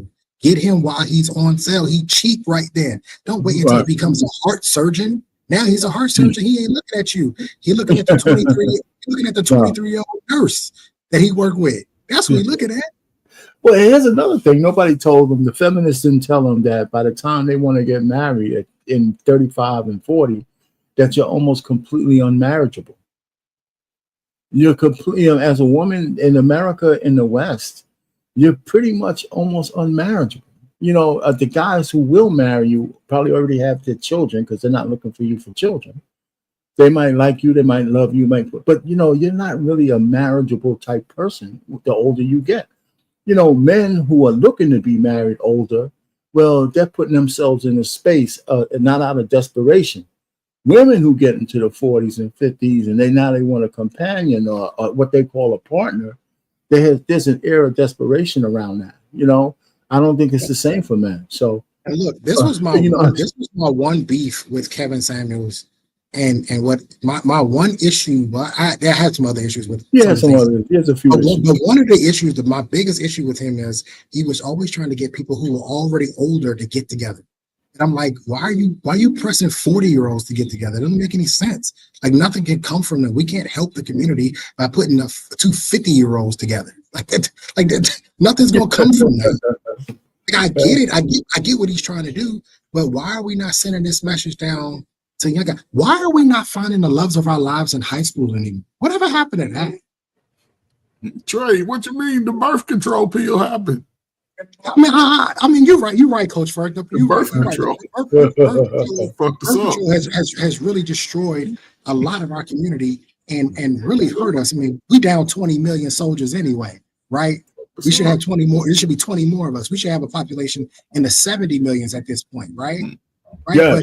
Yes. But I just look at this and I'm like, because I can remember having a conversation with my sister and telling her like, "Yo, you in college?" She was at Dale State. I'm like, "You looking for a husband, right?" She's like, no. And I'm like, okay. And now you fast forward a few years, we're talking about 35 unmarried and no kids. So you wasted a prime opportunity. And this isn't just her, Coach Ferg. It's all her friends. All her friends the same way. Yeah. All her friends the same way. I went out to visit her. And I'm like, they have all these beautiful, fine-ass Black women out here. And just getting ramped. Yeah, exactly. Ain't got no husband, ain't got no kid. I'm like, this is crazy. And for her, she live in LA, so the competition is stiff. Yeah, I know it is. LA is as comparable to Miami and Atlanta and DC and New York. Like, it's like, and I just don't understand this thought process of why do we keep doing this to women? And this is why I keep saying one of the things I actually truly think will help to start getting with older men who are, I don't mean older or like 60s, but I mean like maybe 10, maybe 15 years older than you that are actually established in their careers. Because I think that's where the alignment would come and actually would help. But we keep telling these young women to get with these young guys and they don't want to do it. They don't want to get with a 22-year-old because he's not a streamer and he ain't making millions of dollars online like Kai Cenat. Well, Kai Cenat is one of one. He's one of one. What are we talking about? Like 99% of 20-year-olds is broke. And they're supposed to be. I was broke as a 20-year-old. I'm sure y'all was broke as a 20-year-old. Like, you're supposed to be broke. at 20. Your 20s is for building. But what we've done is we told women, well, if the men are building in their 20s, you build too. But the problem is that when he hits 35, he ain't looking for other 35-year-olds. He starts looking down back into the 20s again. You got a real problem now because you're not being sought after. It's crazy talk. We've led them astray, and a lot of it is because they wanted to believe in feminism. They wanted to go with this. Right. And feminism has screwed them. It screwed a lot of women. We got a lot of 50-year-old women that don't have no husbands, don't have no kids. And all they doing is perpetuating the propaganda and telling the younger woman to do the same shit that they was doing. It's crazy. Absolutely. Yeah. You know, so listen, I'm looking at it firsthand. You know, my youngest daughter, she's just working, man. But she's got a lot of friends. My oldest daughter, she had a bite at the apple, didn't work out. But now she's in the mix, man. She's caught up in the matrix, man. You know, looking at can I find the right guy here and there? So, you know, and she said, and she's just focusing on other things. Hopefully that says, listen, you know, pray on it or something that somebody chooses your ass. But you know, hey, that's just the way it is. I didn't know the pool would be so fucked up for them, but you know what? I don't envy these young people. And our pain, she in a tough time because now the roles have reversed. The women got to go talk to the men. Yeah.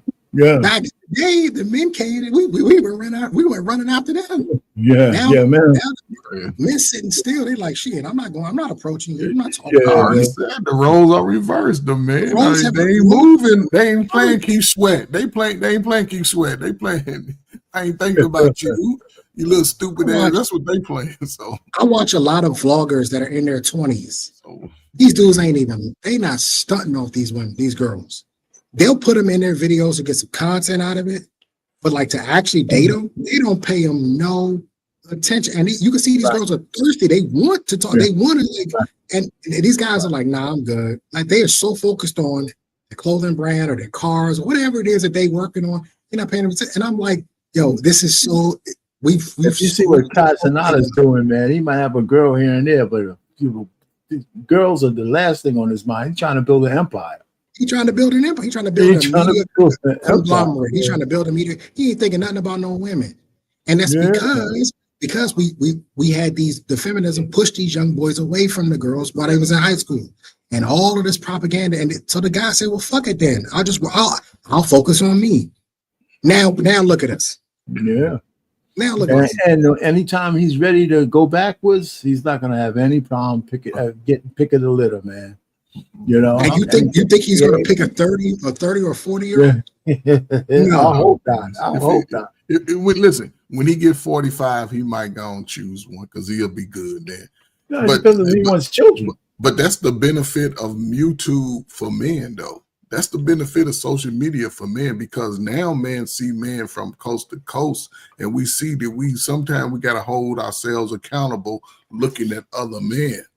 See, it's a very simple tool that I've been seeing because working with young people in like real time and then coming to this space where those young people are now adults, I'm seeing the real time people are starting, a lot of men get the message from wherever they get it from, but it's about being better. So when young men hear that constantly, they trying to get better. And now their focus is not chasing a woman at the spot. You know, they can have a few dollars and put their money together and the few chicks will come over to blow up the spot. You know, they'll do it for $200 and 10 of us together, $10 a piece. You know, and that's how women are saying, go live free, go be you. And the brothers, just focus, do what y'all doing. I said, Trey, I'm gonna say this, I'm gonna shut up. Between now and the time the Olympics roll around, I think you're gonna see the brothers sort of jump up a whole notch from coast to coast because the whole world is coming here.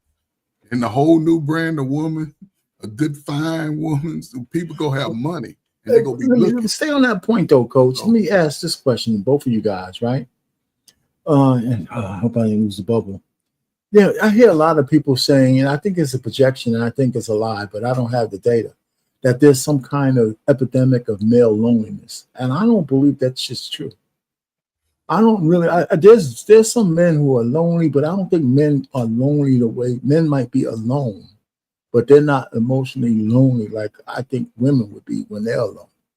But is there a real epidemic of male loneliness that they're trying to push, or it's just another one of these propaganda fucking stunts? It's propaganda. It's propaganda. It's not a real thing. Let me tell you something. First of all, as you grow, you realize that to be a man is to be lonely anyway.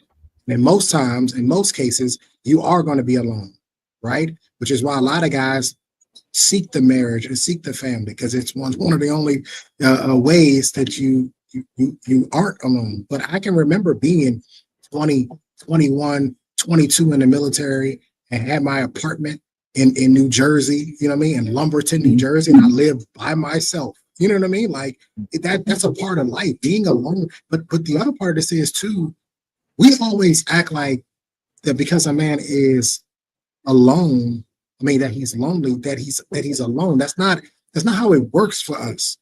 Sometimes, and maybe for a lot of us, being alone is actually exactly where we want to be, because it's peaceful, it's quiet, Yes. it's not chaotic. And so people will take that and say, yeah, but he lives alone. That's because he wants to. He wants to live alone. The fact of the matter is, in this day and time, there are a lot of women that would be happy to go be with a man who has his own home and is stable. She would love to be able, because that makes things easier for her. We have a lot of guys out here that are not willing to jeopardize their peace, and I don't blame them. I don't blame these guys one bit. Don't ever jeopardize your peace. I say it all the time. If it costs you your peace, it's too damn expensive. It costs too much. Don't jeopardize it. So keep going. So no, I don't think there's an epidemic of loneliness. I think what they're trying to do is they're trying to subterfuge or trying to throw us off the scent that it's the women who are lonely. Absolutely. It's always projection. It's the women. It's always projection, right? It's the women who are on TikTok saying, I went out tonight and not one man talked to me. I went to the gym and nobody, I just walked past a construction site and nobody catcalled me. I don't understand. I just saw a video of a white girl that said, she said, we just went out. She said, what's wrong with these men? Touch a boob. She said, touch a boob, do something, buy me a drink. Women are doing this stuff. Yeah, that's what she said. I was like, so you want them to commit assault and then buy you a drink? That's crazy. I was like, but that's where we're not lonely. You don't see men on the internet going, where are all the women at? You see the women on the internet saying, where are all the men? Where are these guys hanging out at? Where do I need to go? A singles events. Are men showing up to singles events? No, men are not showing up to singles events. Hell no. Women are. So who's actually the lonely? To me, it seems, you know what I realized? I think that men have said, fuck it. I'm good. Yeah, I'm good. I'm good. $40, Trey. Hey, I got 40 for the front, 60 for the back. Hey, look, and Coach Ferg, on top of that, the taboo of paying for women is slowly eroding. It's going away. It's not going altogether. If not going all the way. So now men are looking at this like, man, I could just get my meat fixed for $100 and my home by 8 p.m. on the game. Now I'm back on the game. I didn't got it. And that's 100% because women made it that way. Women have made it. They monetize themselves. Period. Absolutely. Yep. And young brothers are taking advantage of this movement. So, Trey, hopefully, I know you're going to try to play the game as long as you can. Go ahead. That's cool, Dan. That's cool. You might run into one of them. Be nice to it. Don't be all police on her, but, him up sometime.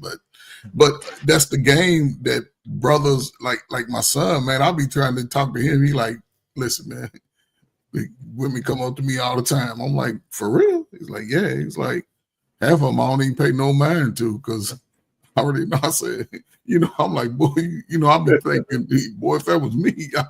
But he's like, nah, man. He's like, a lot of them ain't worth it because they showing you who they are, 24 hours in. And he said most of his boys, when they go out, they just pick and choose. So I say, well, yeah, that's a good strategy. Look, I went out, Coach Ferg, I went out not too long ago, and there was a group of guys, young guys, probably late 20s, good looking dudes dressed really well and tall too. Like all of them was like 6'2" and above, like tall guys. And when I tell you these dudes, the girls might as well, you know that scene from Rush Hour? They line all the girls up in the front. They might as well just line the girls up in the front and let these guys pick. Because these boys was running crazy in that bar. Whichever one they wanted, they literally just put them out. And in my mind, I'm like, look what you went, look how far you women have fallen.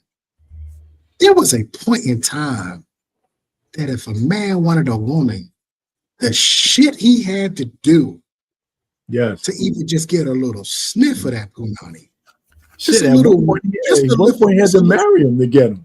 That's what the point I'm making. He had to commit his soul to her. I was the movie The Notebook. I was reminded of the movie Notebook. That motherfucker built a house to get her to come back. Yeah, he built a whole house. You know what I mean? Like, and now we're at the point now where these dudes are literally looking at a girl and just going, "Come here." That's it. Yeah, that's it. Because they put themselves in this position.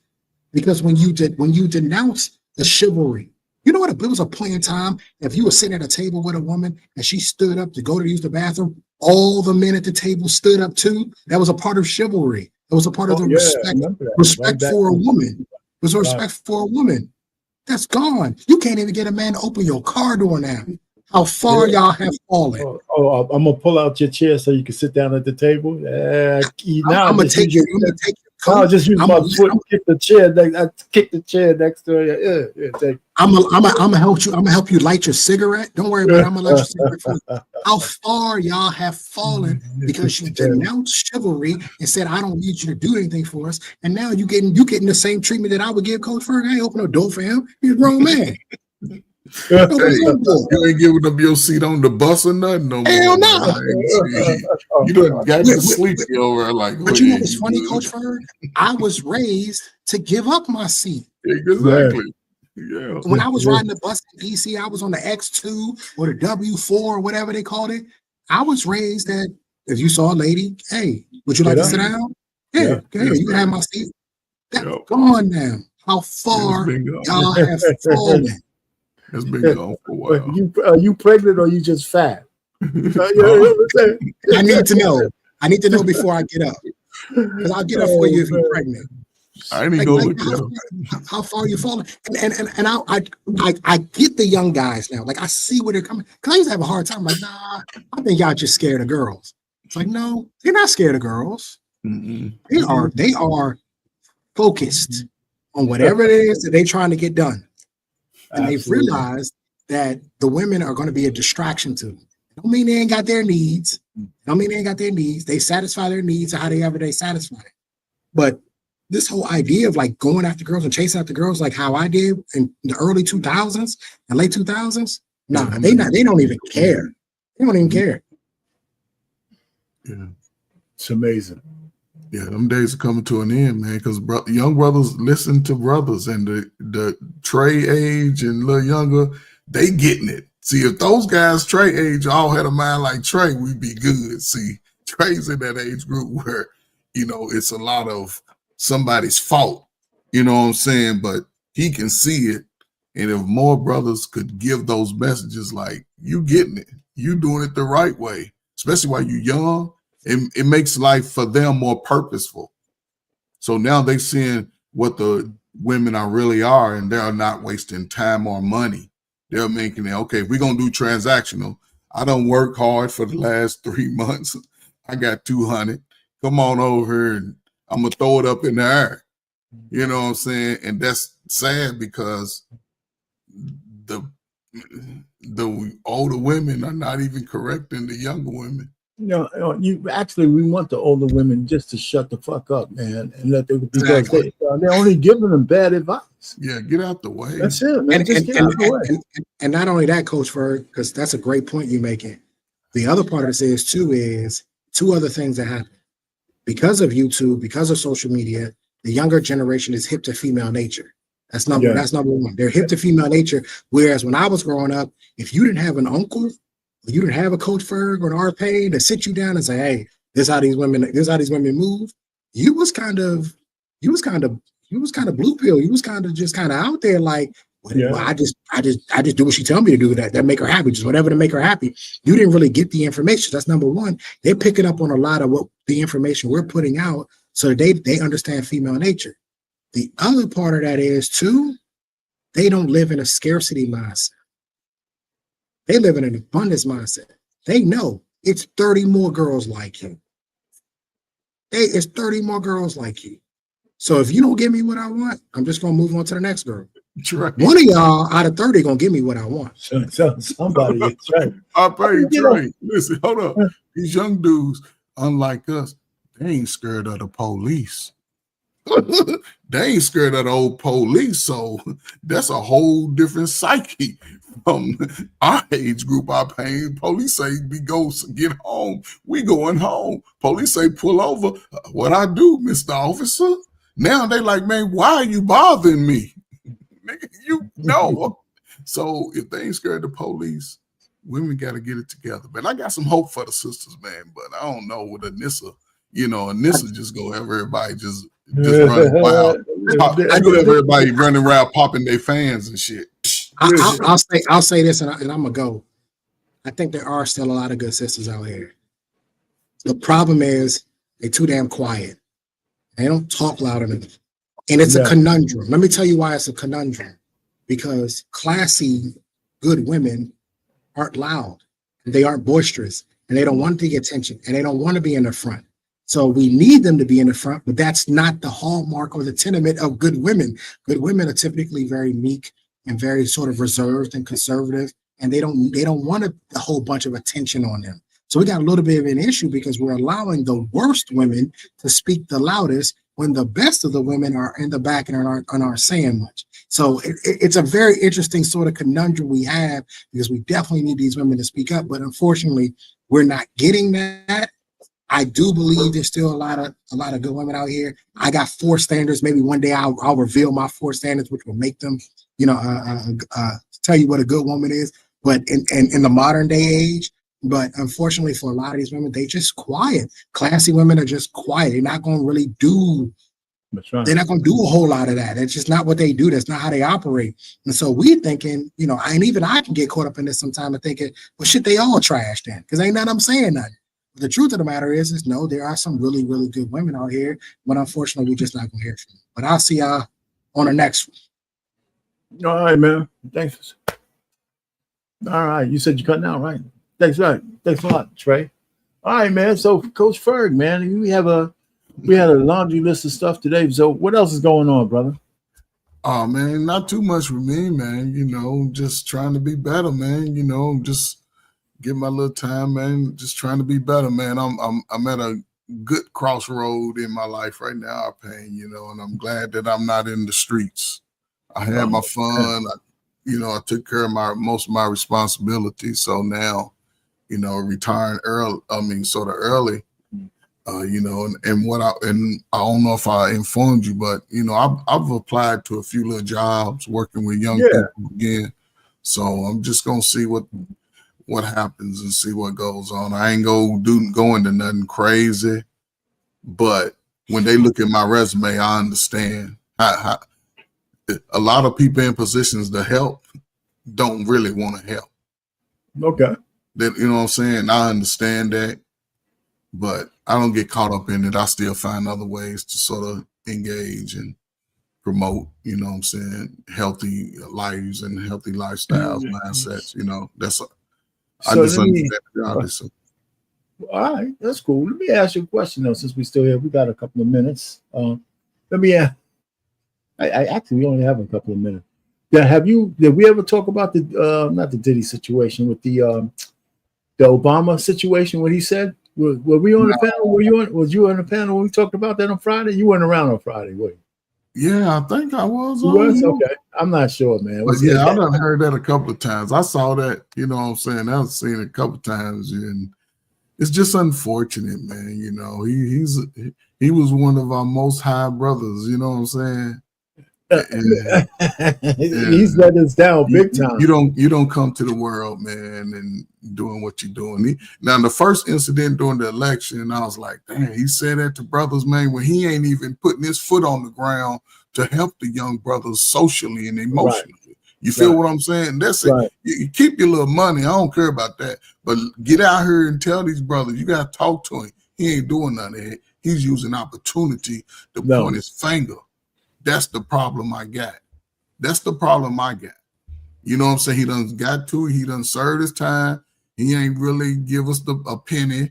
You know what I'm saying? Black people are more separated since that time. You know, so it's just a bad feel. You know what I'm saying? I lost a lot of respect for him. Our family structures are worse. Yeah, it's a lot worse. The divide. You know what? The gender war. It's not even a war no more. It's just it's like a cultural transition. They making it a part it's like the black women are a separate subculture from the black man. You know, and I think other women are taking. I've seen more and more posts of white women saying, you know, they're going to fill the void. You know what I'm saying? And other kind of women, you know, so men are starting to go where they appreciate it. Yeah. So that's one thing. He's, you know, they might try to indict him, but that's a whole nother story on something else. I think that would be a mistake. If they did that. Hold on, they might indict Obama. Yeah, because of the Russia hoax thing. I mean, they need to go on. Hold on. I mean, we don't have to go down that thing. I think that would be a mistake, and they have some evidence that, you know, this was 2016. So I think that's a distraction from the Epstein shit. And the other thing is Diddy. I think he should have got bail after this verdict was out. Yeah, hell yeah, man. He should have got bail. They know it. He should have. I think it's just bullshit. So I don't know whether that's a portent to saying they're going to try to put up trumped up charges, because what they did is everything they showed at the trial was really not even a crime. You know, being a sexual deviant, right? It's not a crime. Right. That's all they did was show the one video. That was weak. That was weak evidence. It wasn't enough. He beat Cassie. He beat Cassie, but he wasn't on trial for beating Cassie.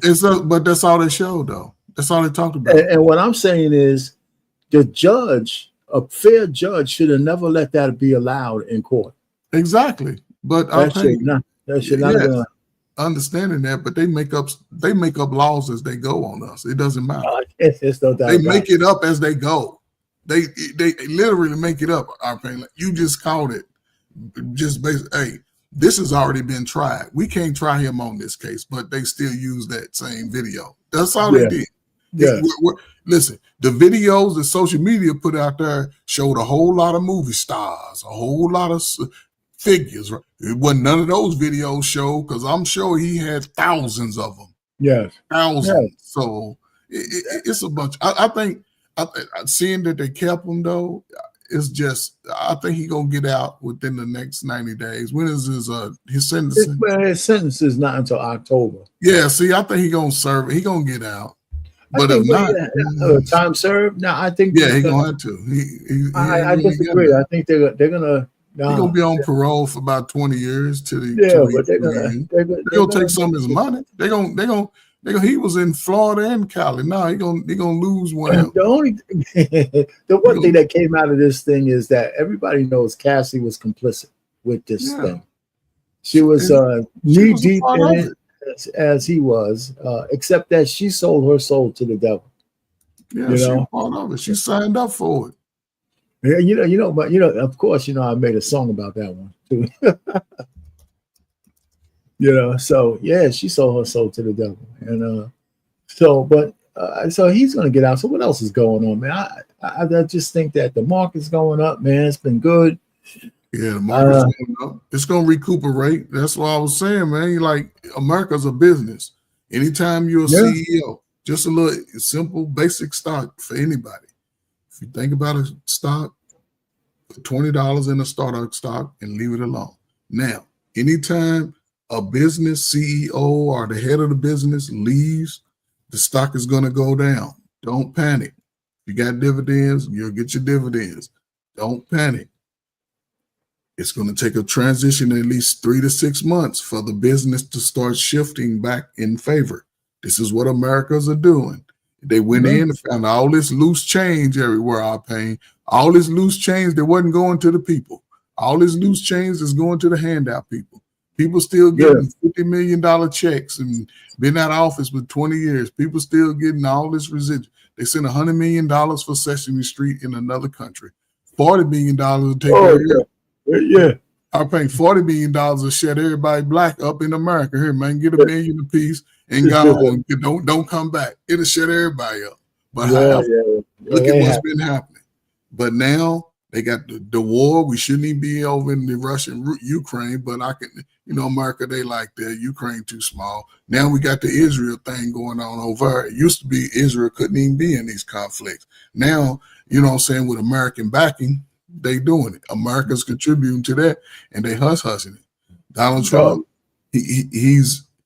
I think by next year, this time, I believe you're going to see opportunities for more people who are willing to go out and be a part of America. Those that don't want to, we already see they clearing the ways they getting people who out of here who ain't really, on them papers. Yeah. Well, you talking about the illegals? Well, if you have a social security number in America and you 17, 18 over and you don't want to go to college, you better get a job. Whether you're going to work in a restaurant or pick up trash or whatever. If you get a good little job and it's making good money, go in there, learn that shit, learn it to the best of your ability. Don't complain about the hours and the weather and all that shit. Get that skill so you can have a career down the road. Don't be complaining. If not, ain't gonna be no more handouts. Ain't gonna be no more welfare for 10 years. Ain't gonna be no more single baby daddy mamas situations no more. They're gonna cut all that out. If you like to spend a lot of money, waste money, well, you already realized half the stuff over y'all getting, all that Fucci and Lucci, it's all fake anyway. So now you should save your money. So it's just a different time, man. I'm looking at me and my wife talk about it all the time. And we look at it different, man. You know what I'm saying? So it's been prosperous since we've been looking at it a little differently. Oh, yeah. And, but yeah, man, I can't speak for other people, man. People going to do it, their life the way they do it. I just hope that some things I say can be heard. If not, I got my own situation that I got to protect. So. Yeah, man. Well, like I said, we always try to leave this thing with some kind of solution, but I think we came up with one. Like if you're a dad, you're a father, and you have any say in your children, man, you just got to have them disciplined, regimented, and make sure they're responsible for certain things. Mm-hmm. Like I never gave my kids allowance. Anytime they had to do something above and beyond, that's what I paid them for. Like, wash my car, do this and that. My daughters, I had girls, but my youngest helped me with the lawn all the time. Had her out there cutting and sweeping and stuff,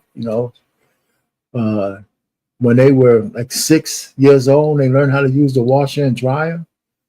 They washed their own clothes. They folded their own clothes. They did all that shit. I wasn't going to do that for them. Their mother didn't have to do that for them either. We were all on our own schedule. So they had clothes to wash. It's a funny thing, right? My oldest daughter doesn't live with us, right? She's got her own apartment, and they have a separate laundry room in the complex, but she doesn't want to go there. So guess where she goes to wash her clothes? My daughter comes back to my house every couple of weeks to wash her clothes. She comes back. I don't mind because we get a chance to see her and she can hang out, but she'd rather come over here. They're going to inherit this place anyway. So it's funny that she's going to let me use the comfort up so we get a chance to see her. She don't live that far away from us, so that's cool. Yeah, other than that, man, any other last words, man? I think this was a decent impromptu show. Yeah, man, I think it was a good topic, man.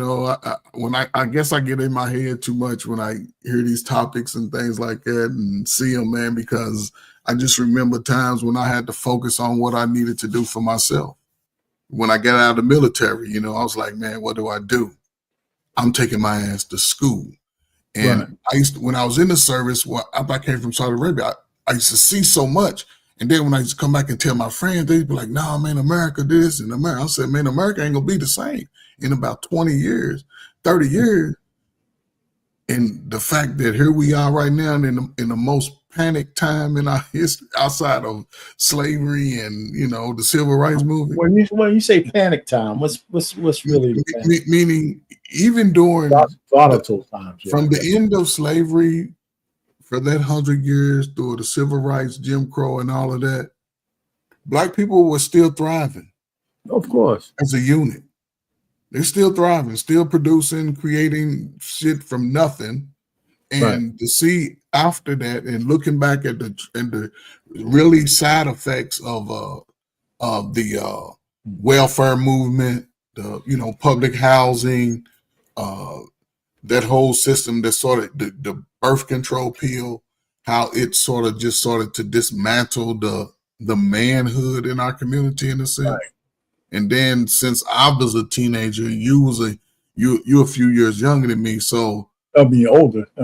yeah. But the things that were coming behind me, it was sort of pushing that whole narrative.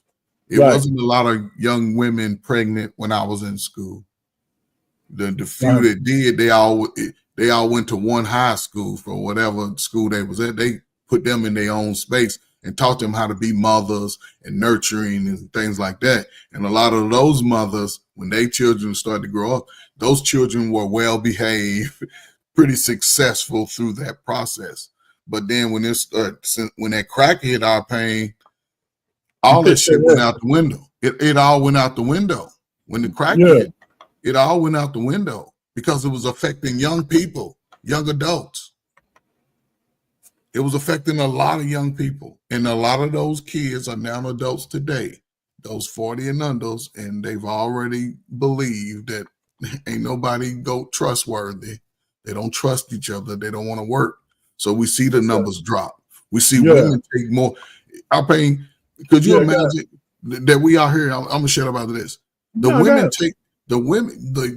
women take more risks with their lives and their bodies more than any woman in our history. They just they brutalize their bodies. They got tattoos all over. They get the BBL, they get the breasts, they get the lips, they get all this extra stuff that they really don't need. I don't understand that. I never understood that about the sister, because the sister is the only woman that gets better with age. They are the only woman. But today they do it backwards. It's like they want to be grown early and stay grown. You know what I'm saying? They push the image of a young woman being grown, like put on all this makeup, the sun can't get to your skin. Y'all put these hats on, hot ass. It's like wearing a football helmet out there. I don't know if you play football. You ever been out in the sun, you got that football helmet on, that's how I feel, because your hair can't breathe. And then I don't know, man. I'm shut up, man. It's just a lot, man. Sisters, man, there's a lot of shit going on, man. I hear you. Young ladies together, man. Come on, sisters, man. Y'all letting the young ladies down, especially you old 40-year-old motherfuckers. Help these young ladies be better, man. It'll make your life a lot. I'm shut up, man. Thanks. Yeah, I mean, we look at it, and we look at the men, right? When we talked about this, and we touched on this at the end. We touched on the fact that a lot of guys seem to get into a melancholy spot when they're searching for their purpose and stuff. And I'm saying we need to swing that around and start telling men, as you have to earn your keep, and you should enjoy that journey. You should kind of enjoy it. I mean, trying to discover what you need to do to chase whatever purpose you have. And the purpose, should never be trying to just have a woman, right? It should be what's going to sustain you through a lifetime. And then if you can sustain a relationship, be a father and be able to pay for them, then those are all like bonuses in life, hitting your biological imperative and being able to fund it, right? To being able to support it for a lifetime. So really you have to have, some things you have to do in parallel, some things you have to do in series, right? But I think marriage, having children, growing, education. Well, this basic education you should have before you get married. Let's just say up to college, but everybody's not, or trade school. But I don't think people should wait until they're dusty, to get married. But if it doesn't work, or you can't find somebody you're satisfied with, you don't need to force it, of course. But I think the earlier the better, you know. So if we have people in the 25 to 30 age and get that average back, that'll be good. But I think it's going forever, man. You know, we're down to 30%, and it's older. I think the average marriage age now is in the 30s. You know, for pretty much for both men and women. You know, it's chicken on the age and chicken or the egg, and who's really at fault for that. But that's where that's at. So I don't know, man. I just think men need to just calm down and say, hey, listen, we ain't doing as bad as people project. You know, I mean, there's guys and gals who are doing terrible.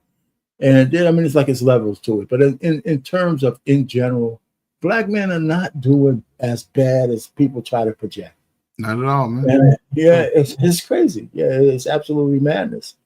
So I think we need to have more men take that shit to heart. And when we get on these airwaves, you know, we have less complaining about what the honeys are doing, because they have their own problems and they're significant. They got significant issues. And I think a black woman's problem is that they still have a severe case of inferiority complex. And it's not up to us to fix that shit. You know, it's not up to us to fix that. You know, I think it was Senegal. They tried to pass a law.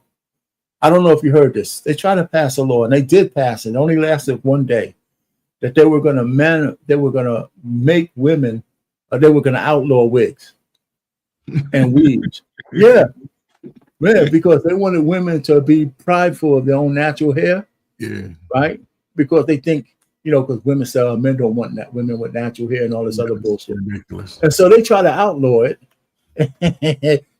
I think the women were going to walk out of the country. The law lasted one day before they rescinded it. The women came in full for, I want my weave, God damn it, I want it. Yeah, these are African women. I want my weave. That's part of Africa where they want to be American women anyway. Yeah, those women want to be American. Let me tell you, that was the wrong way of trying to go about it. I don't know. No. Let me just say this. I was going to say, if you wanted women to be, if you wanted to try to really convince black women or to that their natural hair, their 4C hair and all that shit, you got to use propaganda. You got to use advertising. You got to use propaganda. You have to show and spend money. You can't tell people when you try to pass a law to prohibit something, that's just going to backfire. It's just going to. I could have told them that. It wouldn't backfire in America. Just get the fuck out of here. You goddamn. It wouldn't even get to. It couldn't even happen in America. No, right. They wouldn't pass the law, but tell me this: sisters ain't going nowhere. They gonna be right here. They ain't going no other country like that. They gonna be right here. Yeah, but they ain't passing no law like that either. I know, but they gonna be walking around looking like me and you, talking about what a man's at. At least it'll teach you how to take care of your hair. You know, let it be natural, whatever grade of hair you got. We all got the same A, B, 4C, 3C. We all ninjas. We all got that coarse, kinky hair. It protects you from the sun. But yeah, that's the one thing that my daughters just all natural. Maybe you got it from their mothers. They have no problem. Grow to the sun. They have no problem taking care of their.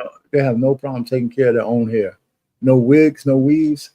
And no bull nut. And you know what? If I ever see a woman, my daughters don't do this shit either. That women who have that septum bull ring in their nose. Oh man, come on, man. Oh my God, man. Every time I see a woman with one of them, I automatically don't want to hear what the fuck she got to say. As soon as I see a woman come on and she got like one of those bull ring things in her nose, I said, man, why would I ever listen to somebody with a cowbell thing in their nose? I don't know where they got that shit from. Well, my God. They do the bulls like that. They do a bull like that in Texas. They got it. They got the little ring thing there. I said, man, it's been passed down since slavery. There's nothing attractive about that. So I paint. What do you think about the tribes in Africa that still practice those cultures though? They have rings. Sometimes but I don't care about them. I'm really just asking though. They do it. Okay, you asked me, and I'm telling you. Okay. More power to You right? like the hell with that. More power to them. You know, if I go to see National Geographic to see them and shit and all that, okay. But other than that, you know, more power to you. More power to you.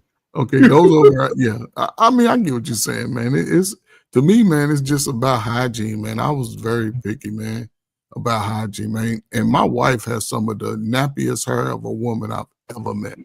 I hear you. But I'm paying that shit. She got sister locks, and she been having sister locks since I met her. Man, she done cut it to her shoulders twice. Just last year, man, it was all the way down to her butt.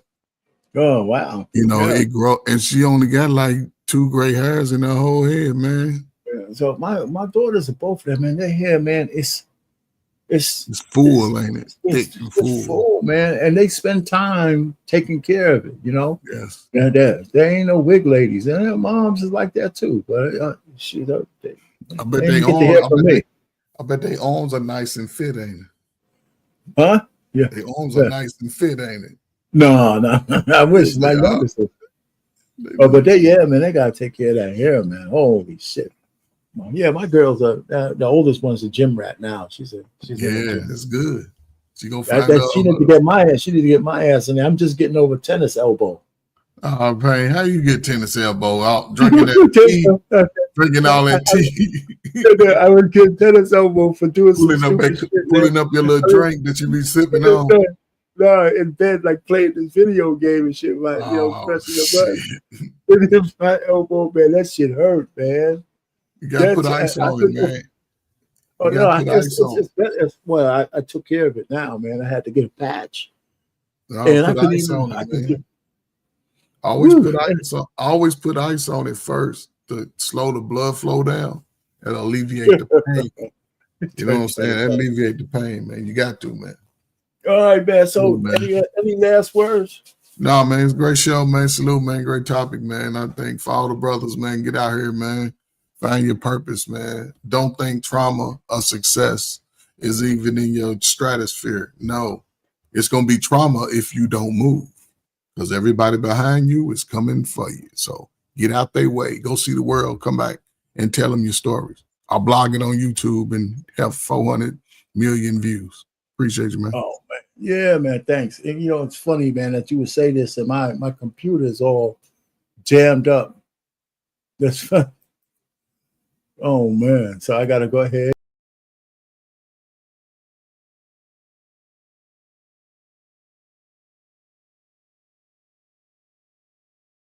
I don't know what happened to our pain, but man, follow me Lost in Translation. What's up, brother? Yeah, I am here. I had to kind of recycle my computer there. Anyway, so listen, I was gonna cut out too, man. Like I said, my last word. I did want to show everybody as my way. I did this tune, right, as a cautionary tale for guys and gals who might fall prey to like signing their souls away to the devil. All right, man, take it easy. Salute up, man. All right, later on. So for everybody there, if you're still here, I'm gonna play it for you because I gotta have a little signature exit. So you're gonna bear with me, but check out this thumbnail. Tell me what y'all think about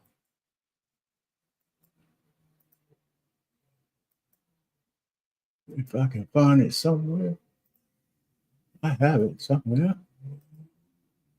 Where is my thumbnail? It is really, I gotta go find it.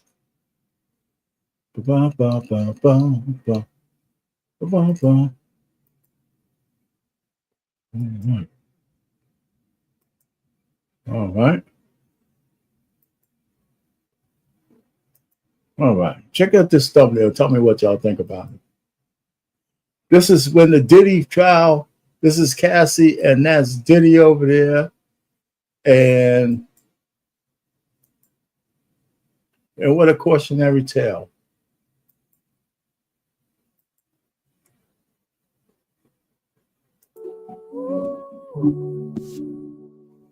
In the dark, where shadows creep, secrets hidden, no time for for sleep, a whispered pact beneath the shine, trading dreams for a life of crime. In the night, temptation grows.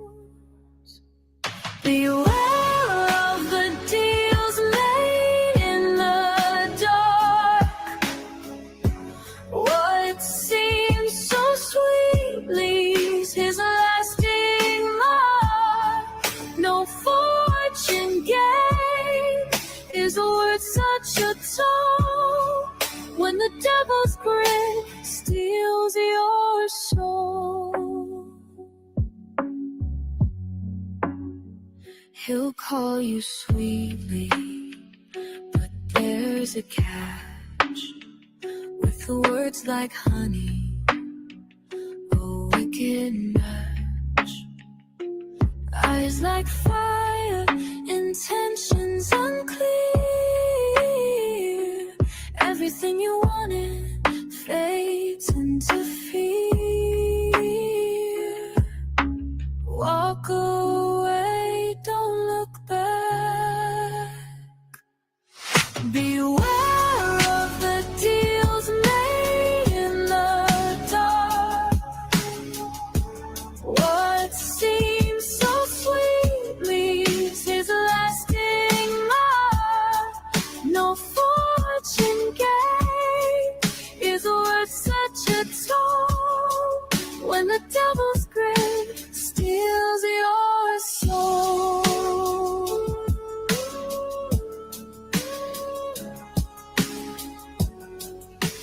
Run from his promise, break free from the night. In the silence of dawn, they crave your right.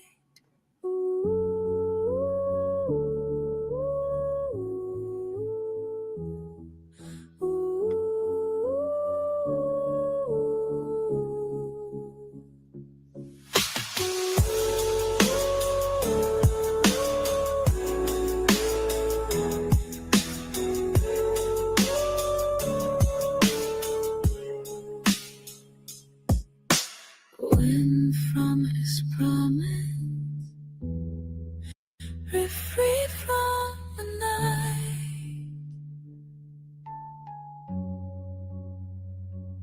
In the silence of dawn, reclaim your light.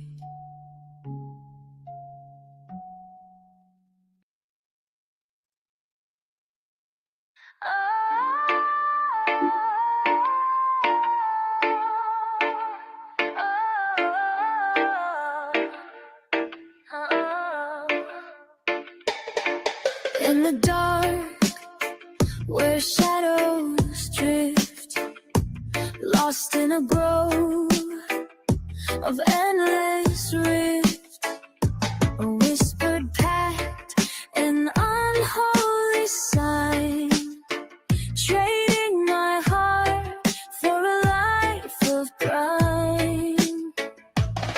In the night, the smoke unfolds. Beware of the deals made in the night.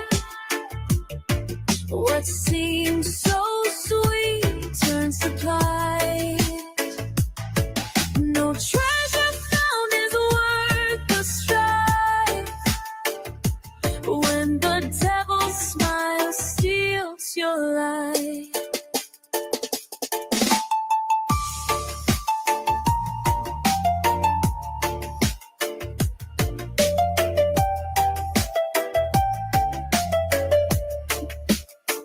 He'll charm you soft, but there's a snare with sweetened words.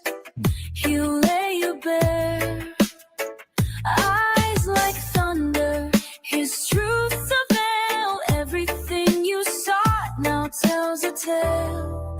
Run away, don't be caught. Beware of the deals made in the night. What What seems so sweet turns to play. No treasure found is worth the strife. When the devil's smile steals your life.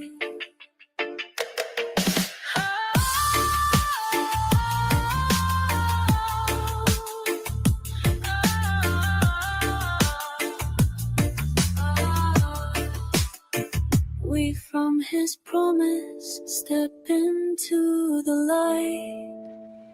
When dawn breaks free, embrace your flight.